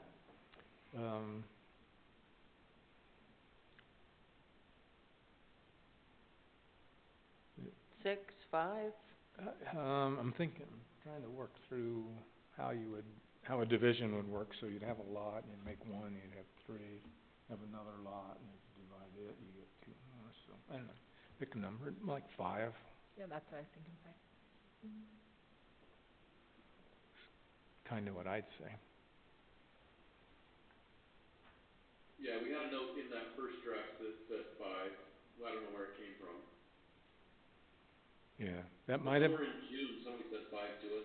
yeah, yeah, well, it might have been me thinking out loud, but I didn't mark it up in here. I like 5. All right, well, Everybody else? let's make a motion for 5 and see where we end up.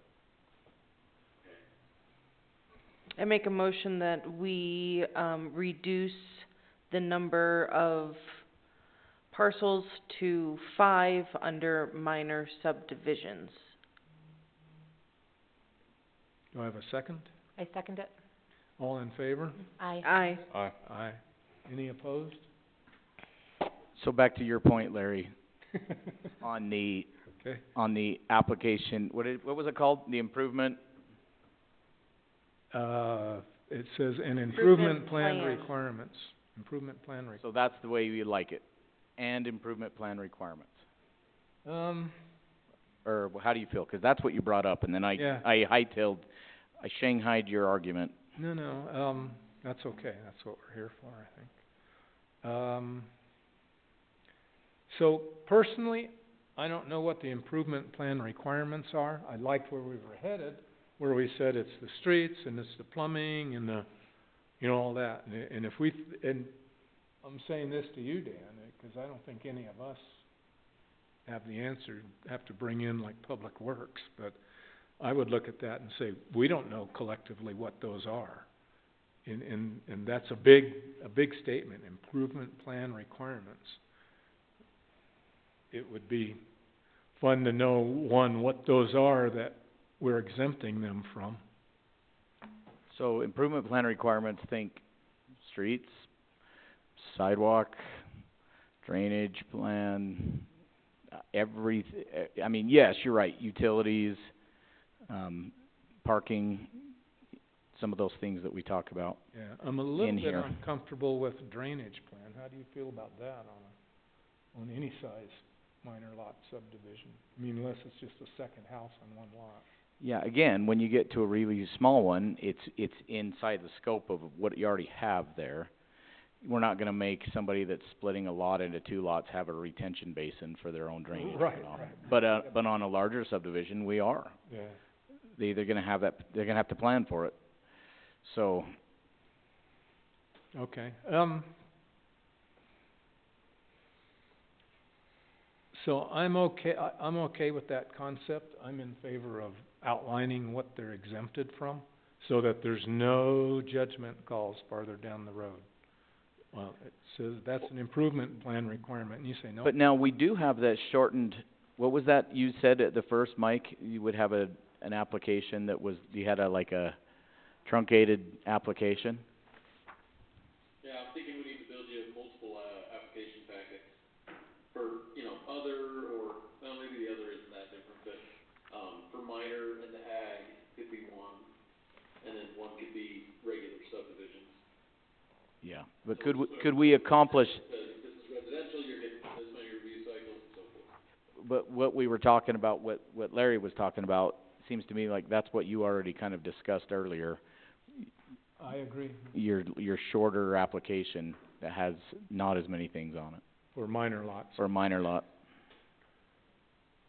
Yeah, I got that in my other notes,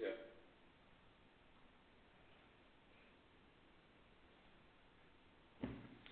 So, the other item, and I'm in draft 3 now on page 24, item C. Just like to make sure that everybody is comfortable with that. It's just a new concept, it's not really been in our code. Is this the development agreement? It's the, yeah, item C is development agreements. I just wanna say straight out, it's not a problem. I just make sure that we're reading it, it's just a concept that's important going forward.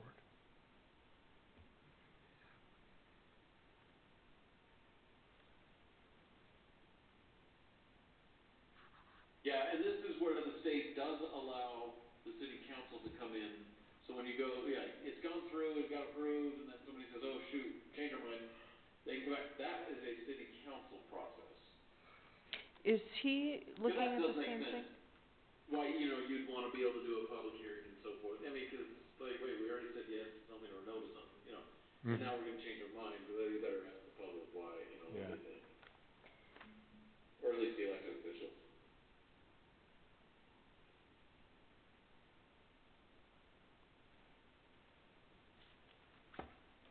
I had a question about this, section as well. In, subsection 2, it says that, the clauses of the development agreement supersede, the ordinances, except in the case of health and safety. And I wondered if we should consider broadening this to include things beyond health and safety.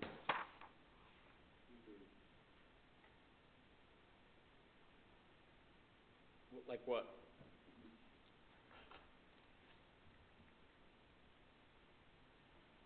So typically what we talk about there is, a lot of times when we have a PUD where we're getting really creative. A PUD is not a development agreement, but it is kind of effectively the same thing. We're allowing them to get really creative with what they wanna do. And usually the things where we take a hard stance is the fire chief has to approve that he's got ingress, egress in there to put out fires and to turn around a fire truck and stuff like that.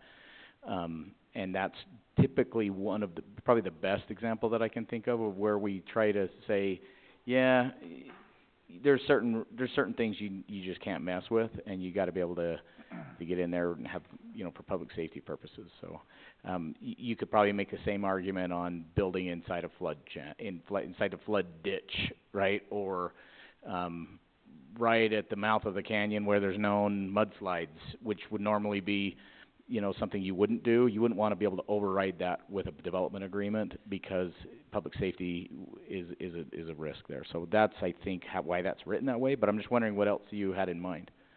Well, I thought this was probably too low to go, but I thought nuisance violations. I don't think it should go there, but that's just kind of the range I'm thinking about.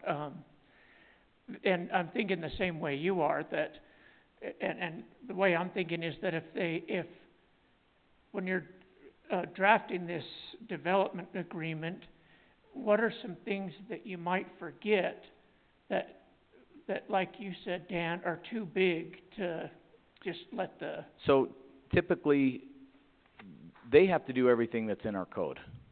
A development agreement is when you're allowing them, as you spell it out, to stretch those boundaries of what the code says. in one direction or another. I don't think the development agreement throws code out of the window, and now you better have anything you want in there. It's more of, like, for example, if you have zoning, they're in an R1 zone, you could by development agreement say, we will allow up to R2 in this zone. Of course, what they've advised us is change it to R2 and use a development agreement to constrict them back to somewhere in between the two or something like that. But my point is outside of the things that you detail in the development agreement, the rest of code still applies. Yeah, think exceptions to code is Yeah, exceptions to code you're gonna define. probably a simplistic way, but.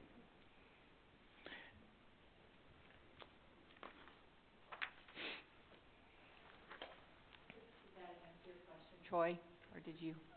Yeah. I didn't know what it should be broadened to, but I thought it should be an item of discussion.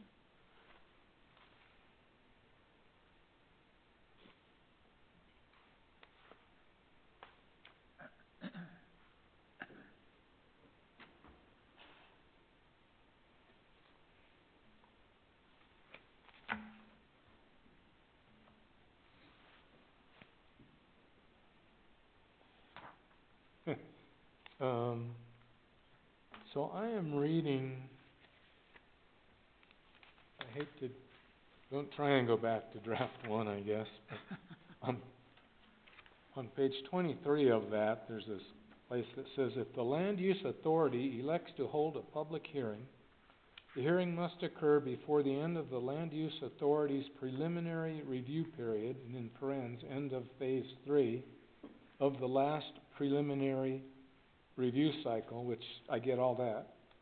And then the next sentence says, scheduling issues shall not extend the review and approval deadlines in this chapter. Just a heads up. So, I mean, it's like all I said when I read that, I wrote wow by it. That's it.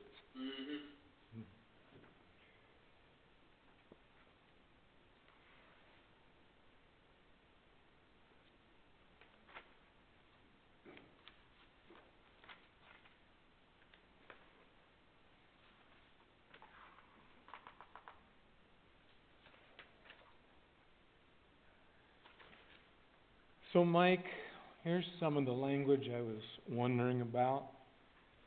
So where we talk, I'm not even going to cite a reference here, but we talk about the approval of the plat, and in the edits that I'm looking at, the word final plat is stricken, so it's just plat. And then in some place, well, I don't know, it might be okay, because it's done consistently throughout the document. So I assumed it was intentional. So it says approval of plat, and then one of the suggested edits that we talked about was, or the record of survey map, was some language that was in the document somewhere up in the front. And that had to do with the business of a minor lot subdivision. So they were exempt from the plat requirements, but instead they were to submit the record of survey map.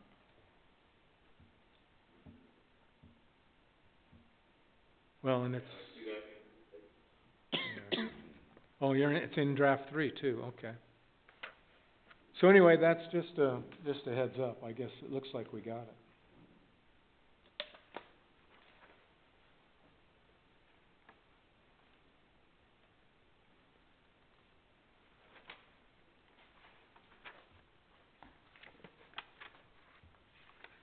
You know where that part is in draft 3? No, 22 and 23, I think. Yeah, Yeah, 22 page and 23. 23. thank you.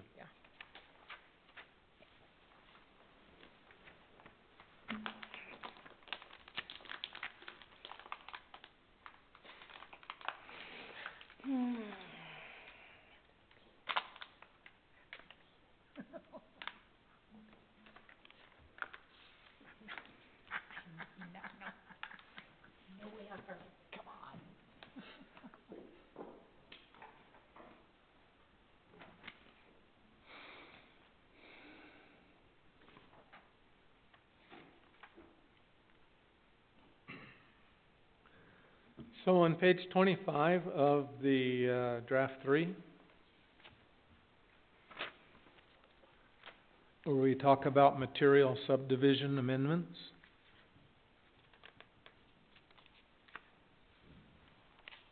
Oh, yeah, So it says a fee owner of land in a platted subdivision may request a material subdivision amendment by filing a written petition with the city council.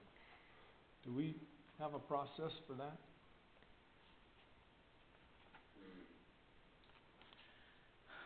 We don't really call it that. Right now, we make them do a planning and zoning application. We ought to talk about it like the way we do it, I think. Yeah. I mean, we don't have anything that they petition directly to city council. They usually come through planning and zoning, or maybe it's the SRC now, I'm not sure. Well, I don't think we're required when it comes to amending the subdivision, even change from what we have.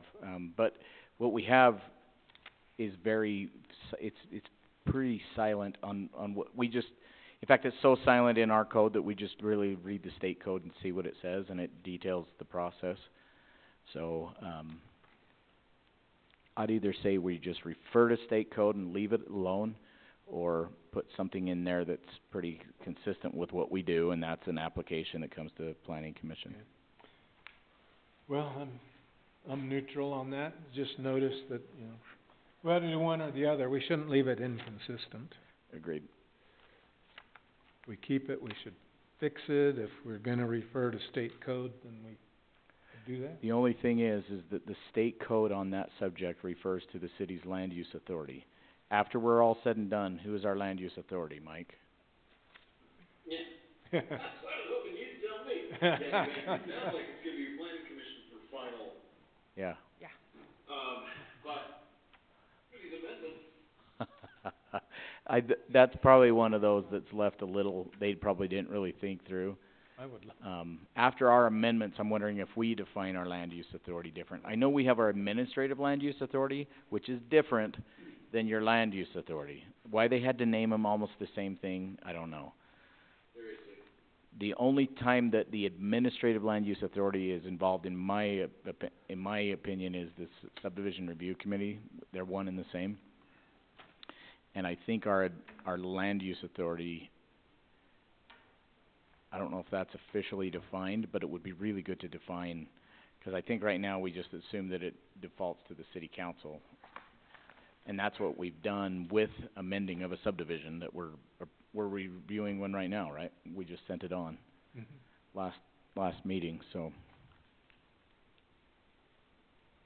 Okay. Yeah, in some of the other codes, when we do like a larger code project, we like to put a table right there. If it's this kind of application, here's who, reviews it, here's who approves it, here's your appeal authority. And it just kind of moves around so that we can keep track of who the heck is the land use authority on what issue. Yeah. So what do you wanna do here? Do we wanna come back and revisit this after we're done with this, or do we wanna try to fix it right now? If it's simple, let's fix it right now. But if we wanna put that table in, or something like that. Well, so the real question, a couple ways to approach this. One approach is, who wants to default their language to state code and follow state code when it becomes to a material subdivision amendment? Or, the other question is, who wants to modify this language to basically be Parowan code, and here's how we do it in Parowan. I can take a swing at that if you'd like, but with whatever the planning commission wants to do, my thought is, point it to state code, but let's make sure we define the land use authority and make it consistent with our normal process. Anybody not okay with that? Weston, good with that? Sounds fine. Heather? Okay, that sounds good. Did you get that, Mike? Yep, they're getting it right now.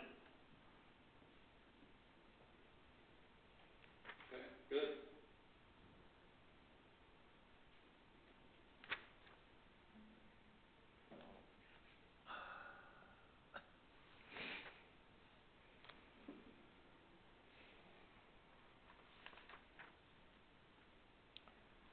So in the section on guarantee of improvements, can we go to that in draft 3? Here's the page number. I don't know, Oh. that's why I said it that way.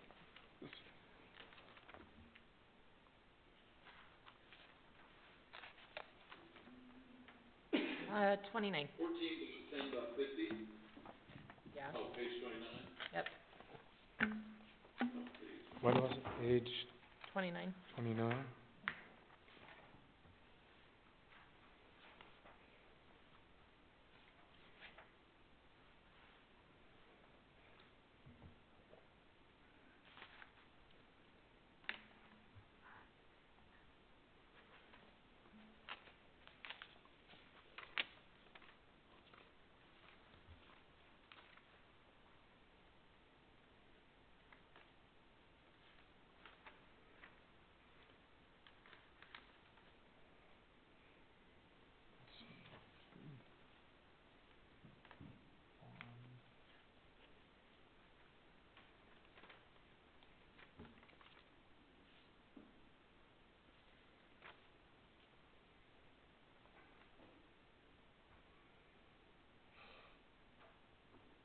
Okay, and I'm sorry, took me a minute to get caught up here.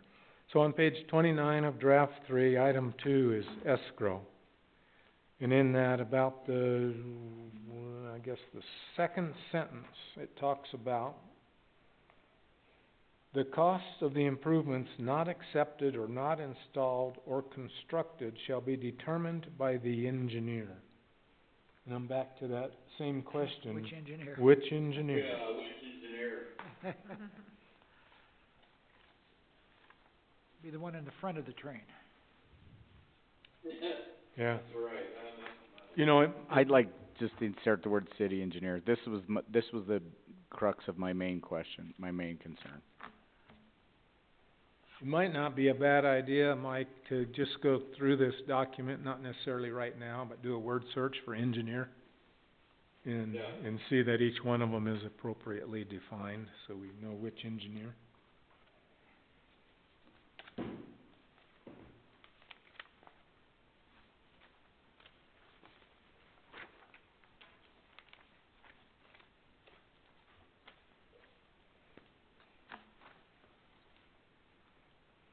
Do we want the city engineer to be the one here, or do we want it to be the applicant's engineer?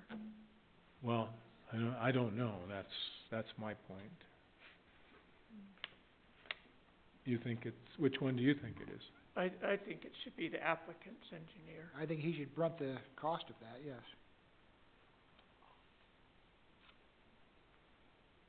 I have no opinion, 'cause I don't know. Again, my concern on this is, like, I don't wanna have the city engineer doing any more work than needs to be done.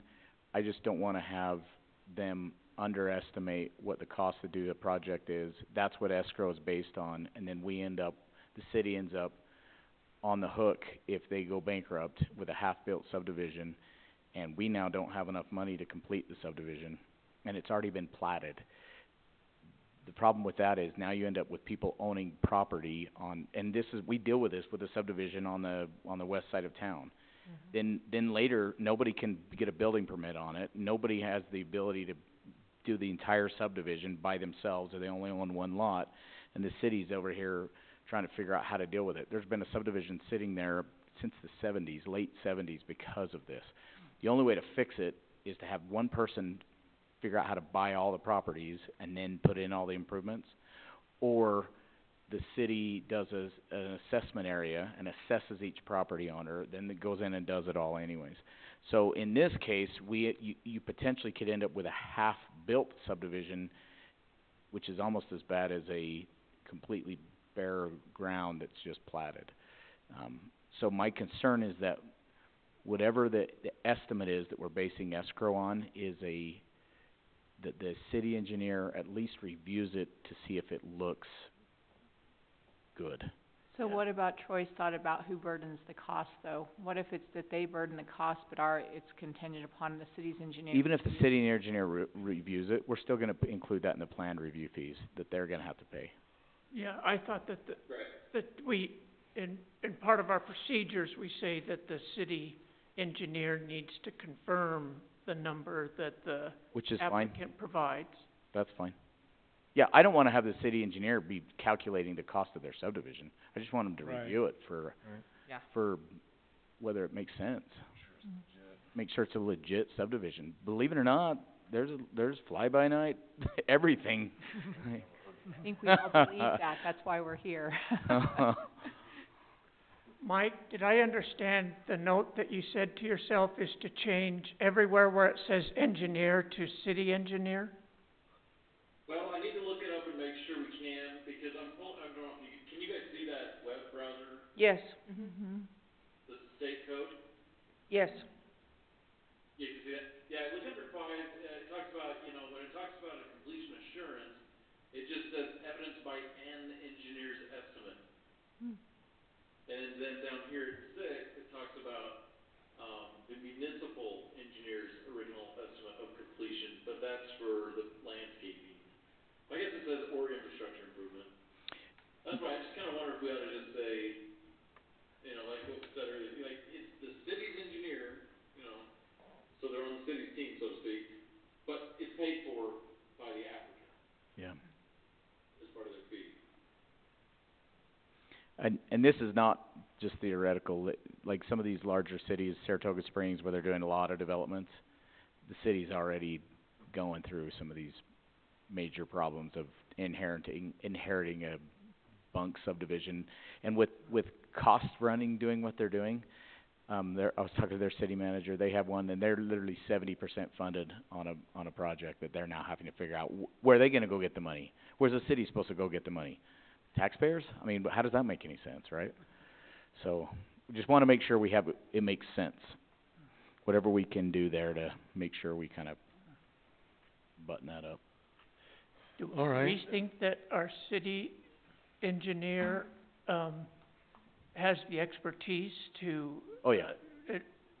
estimate costs? 100%. They have estimating tools that they keep up to date, so the city engineers Rosenberg, and Associates in St. George, and they do engineering for large projects for private, so they are in this business and absolutely qualified to do that.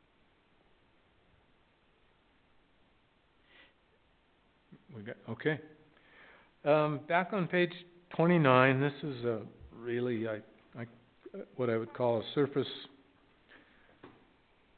edit or not, but right at the bottom of page 29, there may be other places on the page, but yeah, there are.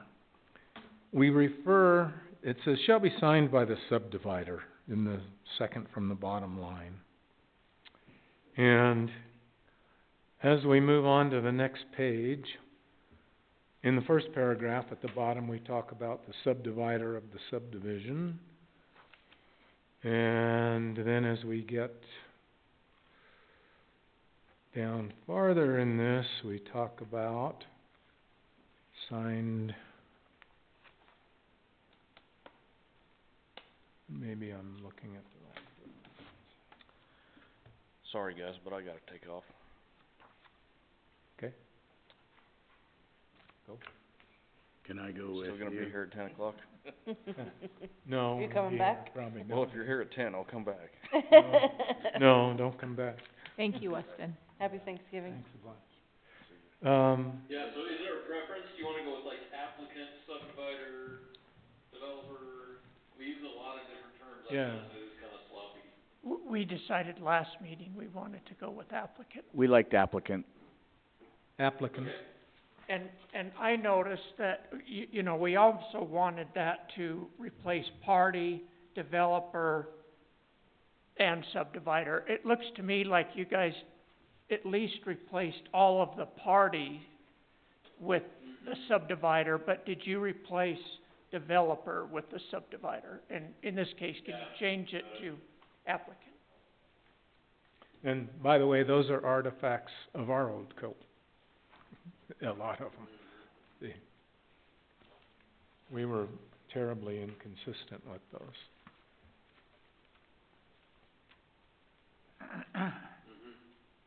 Okay, good.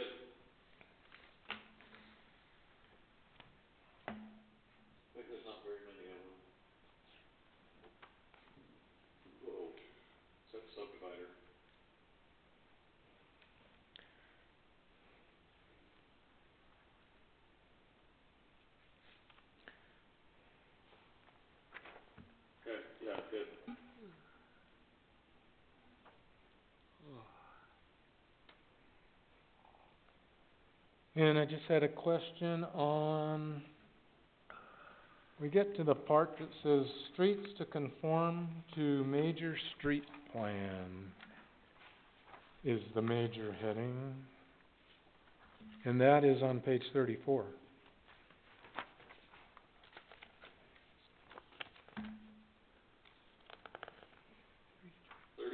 Yeah, Yes. 141204.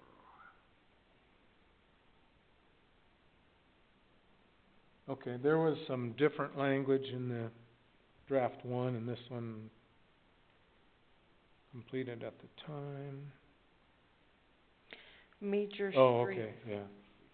Okay, we're good on that one. Okay. Can, Is the major street plan the same as the transportation master plan? that's kinda what I was Ah. gonna ask. Good catch. That's what I was gonna ask. Yeah, we're on the same page. Let's just call it transportation master plan. If it is the same. Transportation master plan. And I really hope that it is, 'cause if otherwise I don't know what major street plan is. Well, 'cause I was looking at street design, yeah, Because that would be typical sections, yeah. is what you're thinking of, but Yep. we don't have such a said thing as a major street plan. so. Yahoo, good catch. Yeah. Can I, back up just a second? I Yep. don't know if I'm seeing something or not understanding. On page 30 Of which draft? of draft, 3, Okay. this whole, on our paper, it's blue highlighted.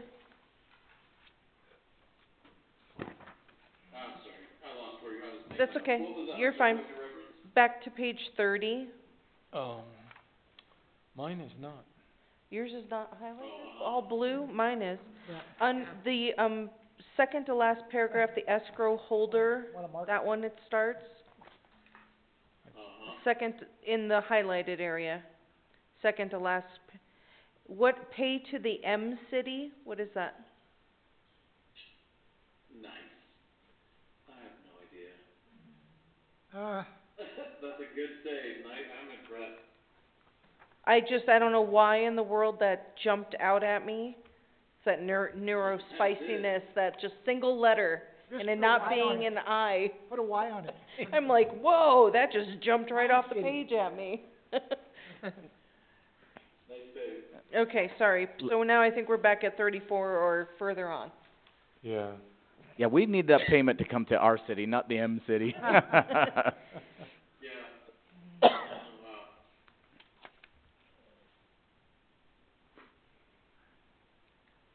See, who says nitty doesn't get you to concentrate? If you can't see Mike, I'm here knitting at my sock while we're here working. Oh, okay. Yeah. It helps me to concentrate and stuff at times. Well, I take back everything I thought about that. I'm just kidding, yeah.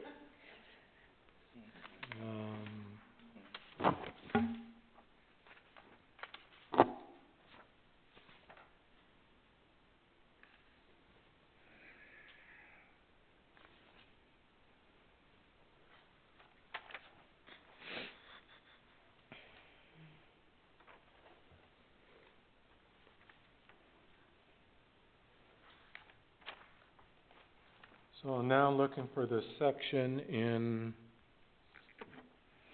draft 3 that refers to lots. It's titled lots. Yep, Page what? 36. 36? Okay, thank you.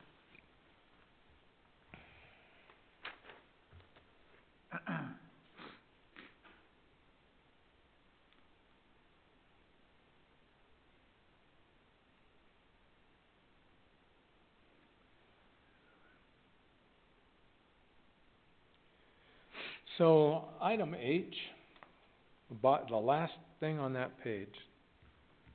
No subdivision is permissible where any resulting parcel is more than 50% larger than any other parcel.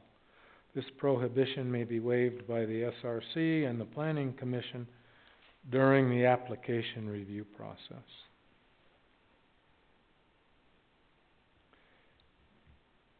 Yeah, I'm glad you brought that up, our team had a question as well.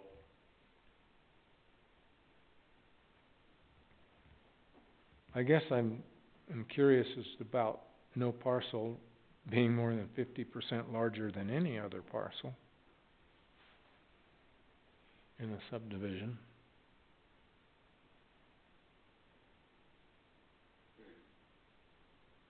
What does that mean? Yeah, So if we take the subdivision that we were just talking about at the last meeting, we have 2-acre parcels? parcels, yeah. Even though one is 250. phase 1 and one's phase 2, does that make? And a Ye- 4-acre You know, the weird thing is once Yeah. once they're subdivided, they're not parcels anymore, they're lots. And is Which- that what we mean? And if that's the case, then why? On a hillside development, like we saw, was that one we were dealing with, we had some that were 4 and some that were 1 Mhm. lots, and that was related to the slope. Right. Anyway, I'm just pointing that out because it looks weird to me. And then the other part of that to consider while you're thinking, this prohibition may be waived by the SRC and the Planning Commission. So, what if the SRC does it and the Planning Commission doesn't? Does that mean it's not waived? Or do they both have to do it, or one of them can do it? Is the question I Well, it would reads have. and, so it'd be both. Otherwise it would say or, correct? Yeah. Probably. Depends if you're wanting something done or not wanting something done.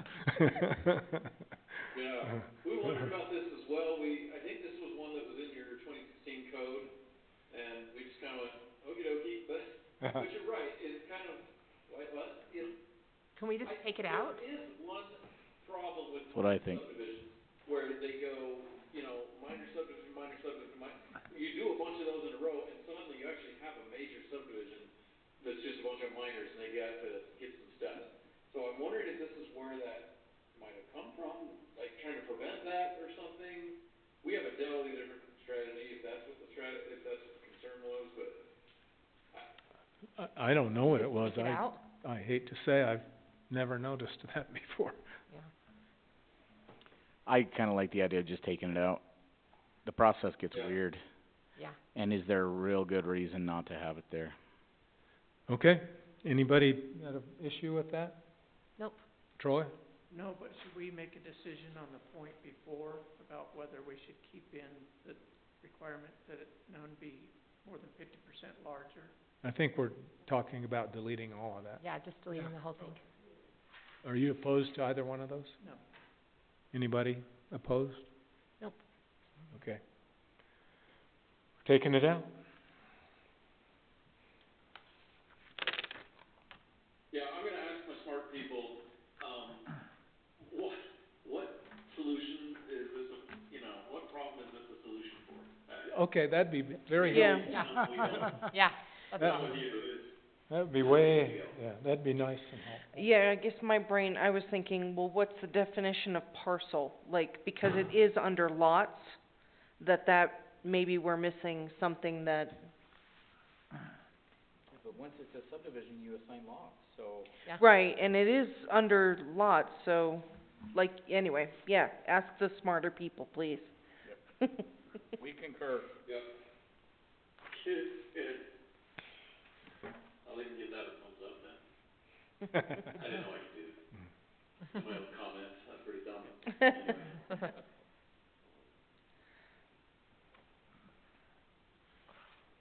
So on page 37,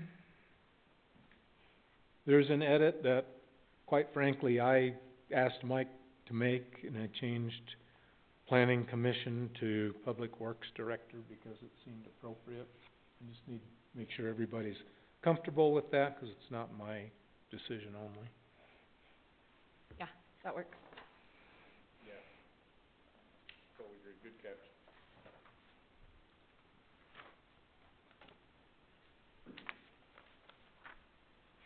Yeah,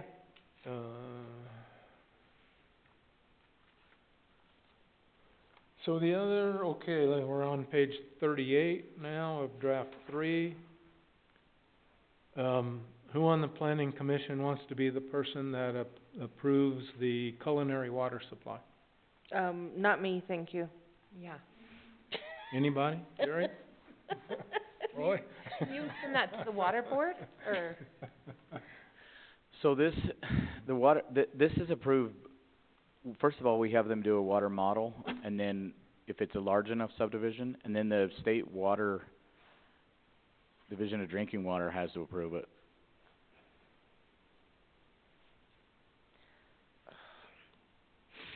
So to me, that's just a part of the bigger approval of all the, subdivision stuff, and it's not really a call out that it's specifically approved by the planning commission. I mean, I think that, to me, that again would be, the closest person would be the public works director. Or some engineer. You could say the appropriate state agency. Yeah, I like that. Yeah, good. And shall be provided in conformance with the standards and rules and regulations of the city. Yep. Anyway, okay. And also fire hydrants, the same thing, it says right down below there on the same page, I think, yeah, on page 38. Locations determined by the fire department, the building inspector, and approved by the planning commission. I understand the head nod to the planning commission, but I don't think we're gonna argue with, at least I'm not, with the fire department or the building inspector. Yeah. So, And I don't there's- know, I can fight with anybody. And there's code that, I mean, there's building code on that anyways, it's defined, so. well, that's my point. Yeah, Okay. agreed. Perfect. Cause it could also be the city engineer.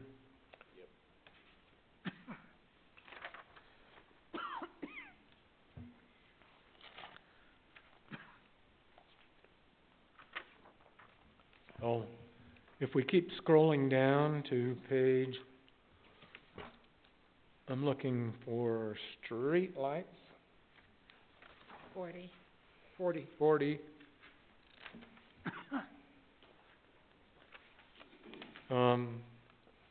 I just had a comment that talks about each light shall be sodium vapor, is that still an up-to-date requirement? No, most Okay. streetlights are LEDs. Yeah, Well, that's what I thought, do we wanna change that? yeah. Okay. Question, while we're here. Uh-huh. Street sign, sorry, I'm looking at the wrong thing, yeah. Street lighting, There. Yeah, the bottom line says sodium vapor. yeah, 1414-140. Last sentence. And is Oh, this is 5,000 street lights, lumen sorry. minimum still good? I don't know about the lumens, but Yeah. why we want streetlights to be LED is 'cause we pay the cost. Right. Yeah. Okay. All right, Mike, did you have a comment? No? That's all good. Okay. I'm wondering how the sodium vapor thing still stayed in there. Most towns are changing to that. To sodium vapor? No, going away from traditional streetlights, going into LED. All right, as I go through, we get down another page or two somewhere to development standards. So right on page 42.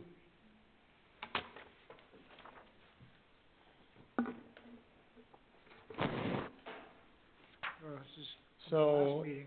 at the bottom of the page, I'm sorry, yeah, that's right. This is the It's longest not at the bottom of the last page. meeting. It's sloping, correct. Under grading, number 1 says approval from the zoning, oh, we're good on that one, okay. Is that good with you, Dan?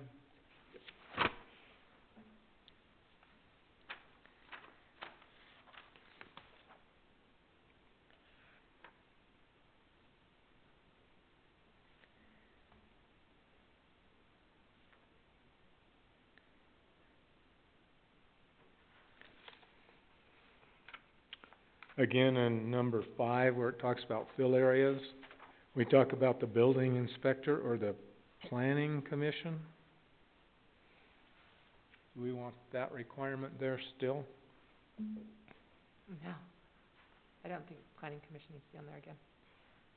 Removing organic material vegetation is determined by the building or the planning commission be Number detrimental. 5. We can't do that. I went too far. Yeah. building inspector? Or is it city engineer? Or either or? It's a compaction thing.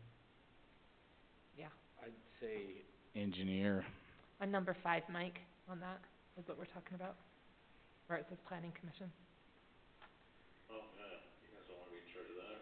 No. So, what did you say, Dan, or the city engineer? Or Yeah. to be the city engineer? I almost just default to city engineer, Okay, so, no building inspector, no planning commission, city engineer. cause a building inspector's not Yeah. not an engineer. It says it on 7 too. Thank you. That's my next one. Oh, sorry. No, I that's didn't okay. mean That's to cut good. you off there. Glad to know that nobody's asleep yet.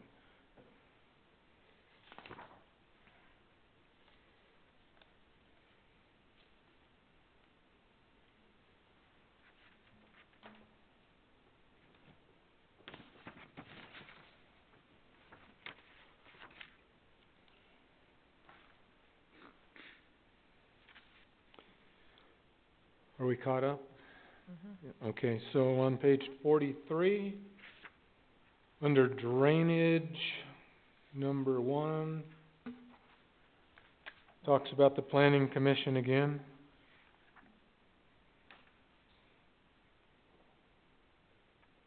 I think it says determined by, it's gonna have to be an engineer.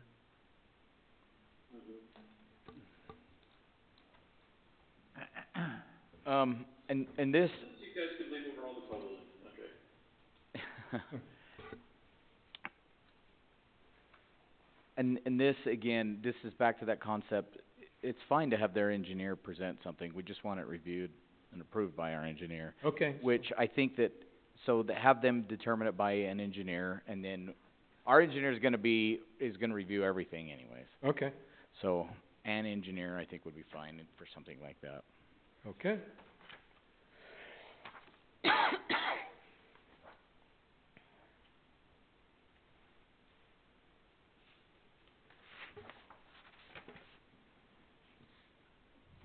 And then natural drainage shall be, I'm on page 44, number 4.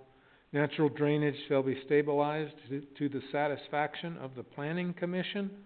Below drainage and culvert discharge points and distance sufficient to convey the discharge without channel erosion.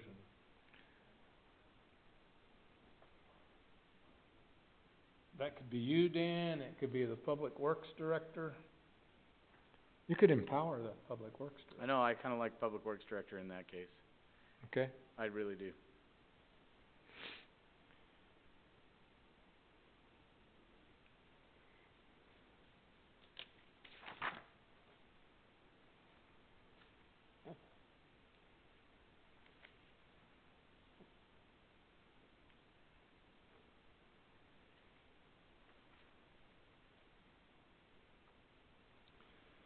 So since we're changing all these, I'm gonna ask you about the one under vegetation and revegetation.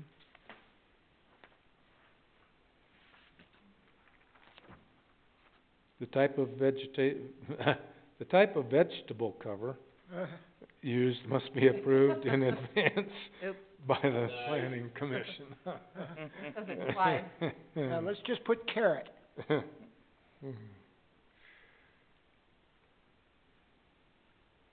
And then cut and fill.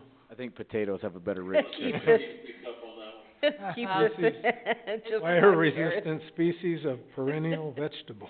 It says it's fly, yeah. The type of vegetable cover must be approved in advance by the planning commission. Who's gonna do that? Jamie? I'm gonna do a vegetable cover. I mean, the planning commission could do that, I suppose, but we would do that based on the recommendation of the shade tree committee or or somebody that knew how to spell plant or vegetable. See, vegetable things we have in here. Yeah, a couple of them. And if this was written today, you would accuse AI of doing that, but Yeah. Then you have to get pointed. We wanna leave that? Approved in advance by the planning commission? I mean, hate to have a hearing about that, but we could certainly do that. Okay, no changes, so leave it.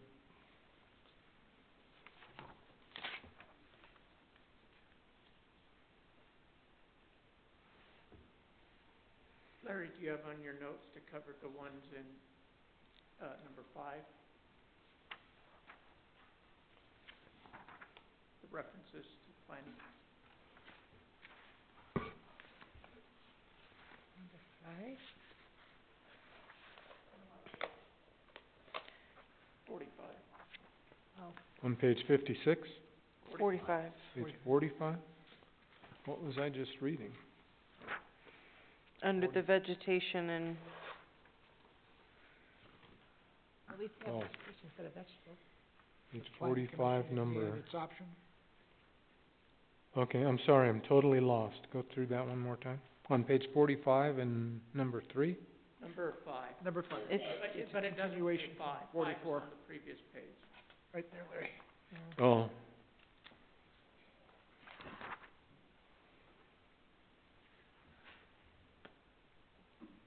yeah, your number 5 starts, yeah. Subcontractors are responsible for replacing as it's destroyed vegetation and supplying such additional vegetation.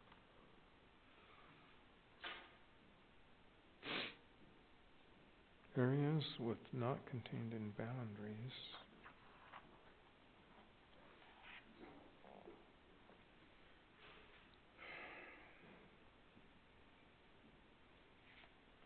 Well, I'm okay with this one just because it says we can have a study by the state fire marshal. Anybody, any other idea or Yeah, concept? I'm fine with that, yeah. Marshall, But the one prior to, there's Two L's one in there. prior to that, the subcontractor shall be responsible for replacing such destroyed vegetation and for supplying such additional vegetation as, in the opinion of the planning commission, shall be necessary. Yeah, and then it goes on to say the planning commission may at its option require a study, as I read on, and so I'm looking at that going, yeah, we can make an opinion, say we need to do something here, but I think the next step would be, what do you think the fire marshal thinks we should do? Yeah. Yeah, no? Or if you have a language suggestion, go for it. are we gonna have the state fire marshal do a study?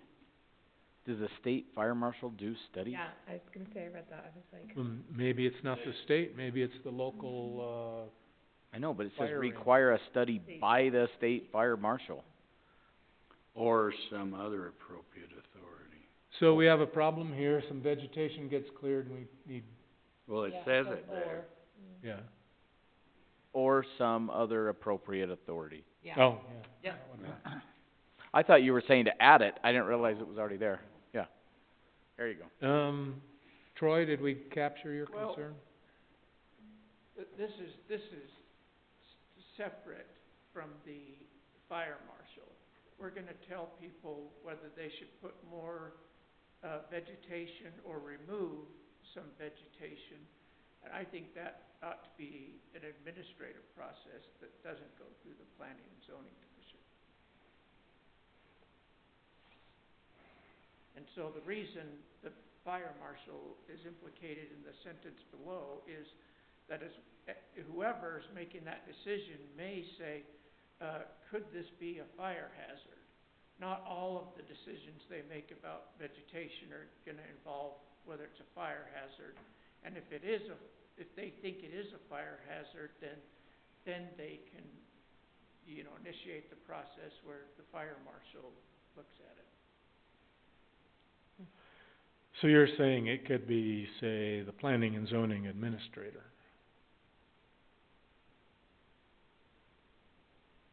I think it should be Dan or Keith. Yeah, so Dan, so planning and zoning administrator, Keith is his, Robin? yeah. Yeah. The assistant to the, That's, that's an office. we just call Keith Keith, he's I got a think reputation. you should just write Keith's name in there the whole time. Yeah, just put Keith. And then we Yeah. have to hire only Keith. Or Keith. Yeah. Keith have to do it all. Okay, so we're saying, the planning and zoning administrator may at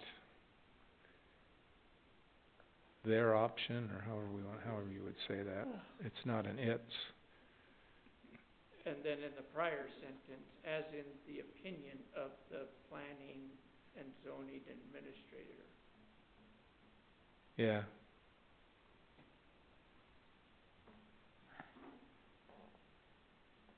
I don't know if I caught that. One sentence up from where your cursor is, or one word up. At the opinion of the planning and zoning administrator. Oh, that's where it goes. Well, no, it No, goes no, no, there both too, places. both Goes of them. both places. Both In of them. both places. There you go. Got it. That should take care of that. Probably Jackie might change it on that, but.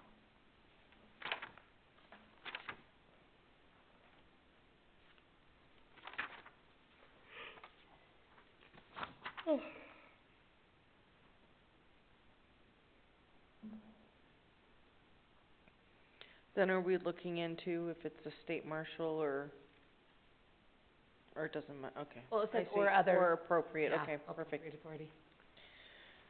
I'm gonna look into that too, 'cause I don't remember reading that in other drafts we've done. I don't know where that came from.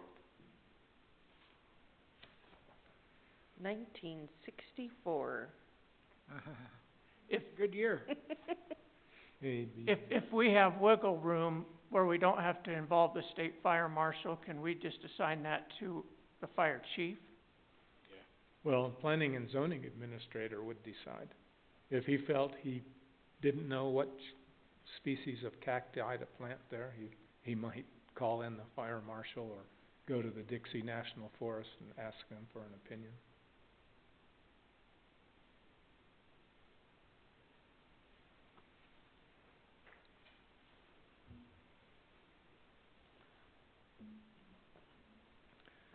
So under procedure, on page 48 in draft 3,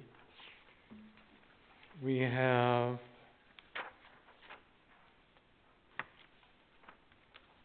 on B1,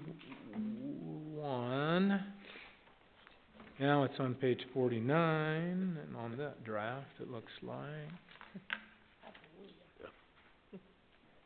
Whoop, back, let me get to where I am, B1. Okay, so right at the top of page 49 now, it says, "And other additional information as may be requested by the Board of Adjustments or Planning Commission." I wonder why I'm thinking we're not at a Board of Adjustments process at this point. Not unless we're in appeal. Yeah. Like, where is So I think we would take Board of Adjustment out. 48, Very top of 49. page 49, very top. 49? It's not here on ours. Yeah, it's not on ours. I have it. So find procedure, Right, got it, and then look at A, B, right, and then 1. B1. And then at the bottom of paragraph B1, B1, okay. Cool. got it? Board of Adjustment. Yep. Okay. I don't know if I'm just now noticing this. Are we the planning commission or the planning and zoning commission? Are we the planning commission or the planning and zoning commission? We are the Planning and Zoning Commission by code.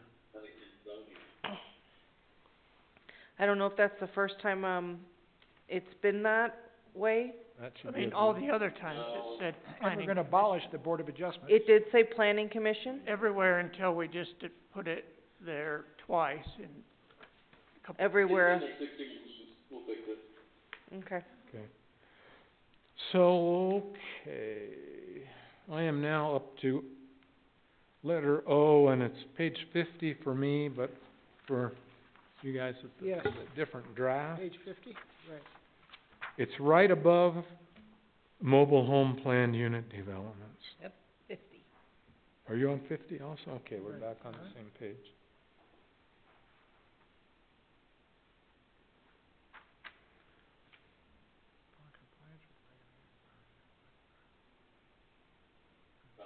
No, I think we're good, okay.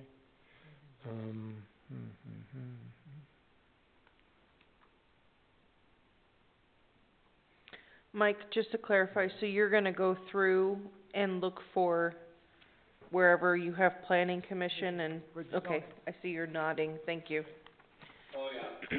Yeah, I'm sorry, I have two sets of notes. For the big stuff, we go on my, or I just wanted to, quick ones.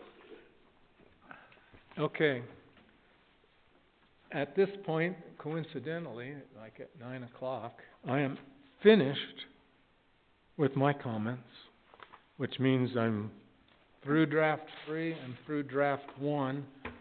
I consider them reasonably well reconciled, pending some global searches for some things in the draft.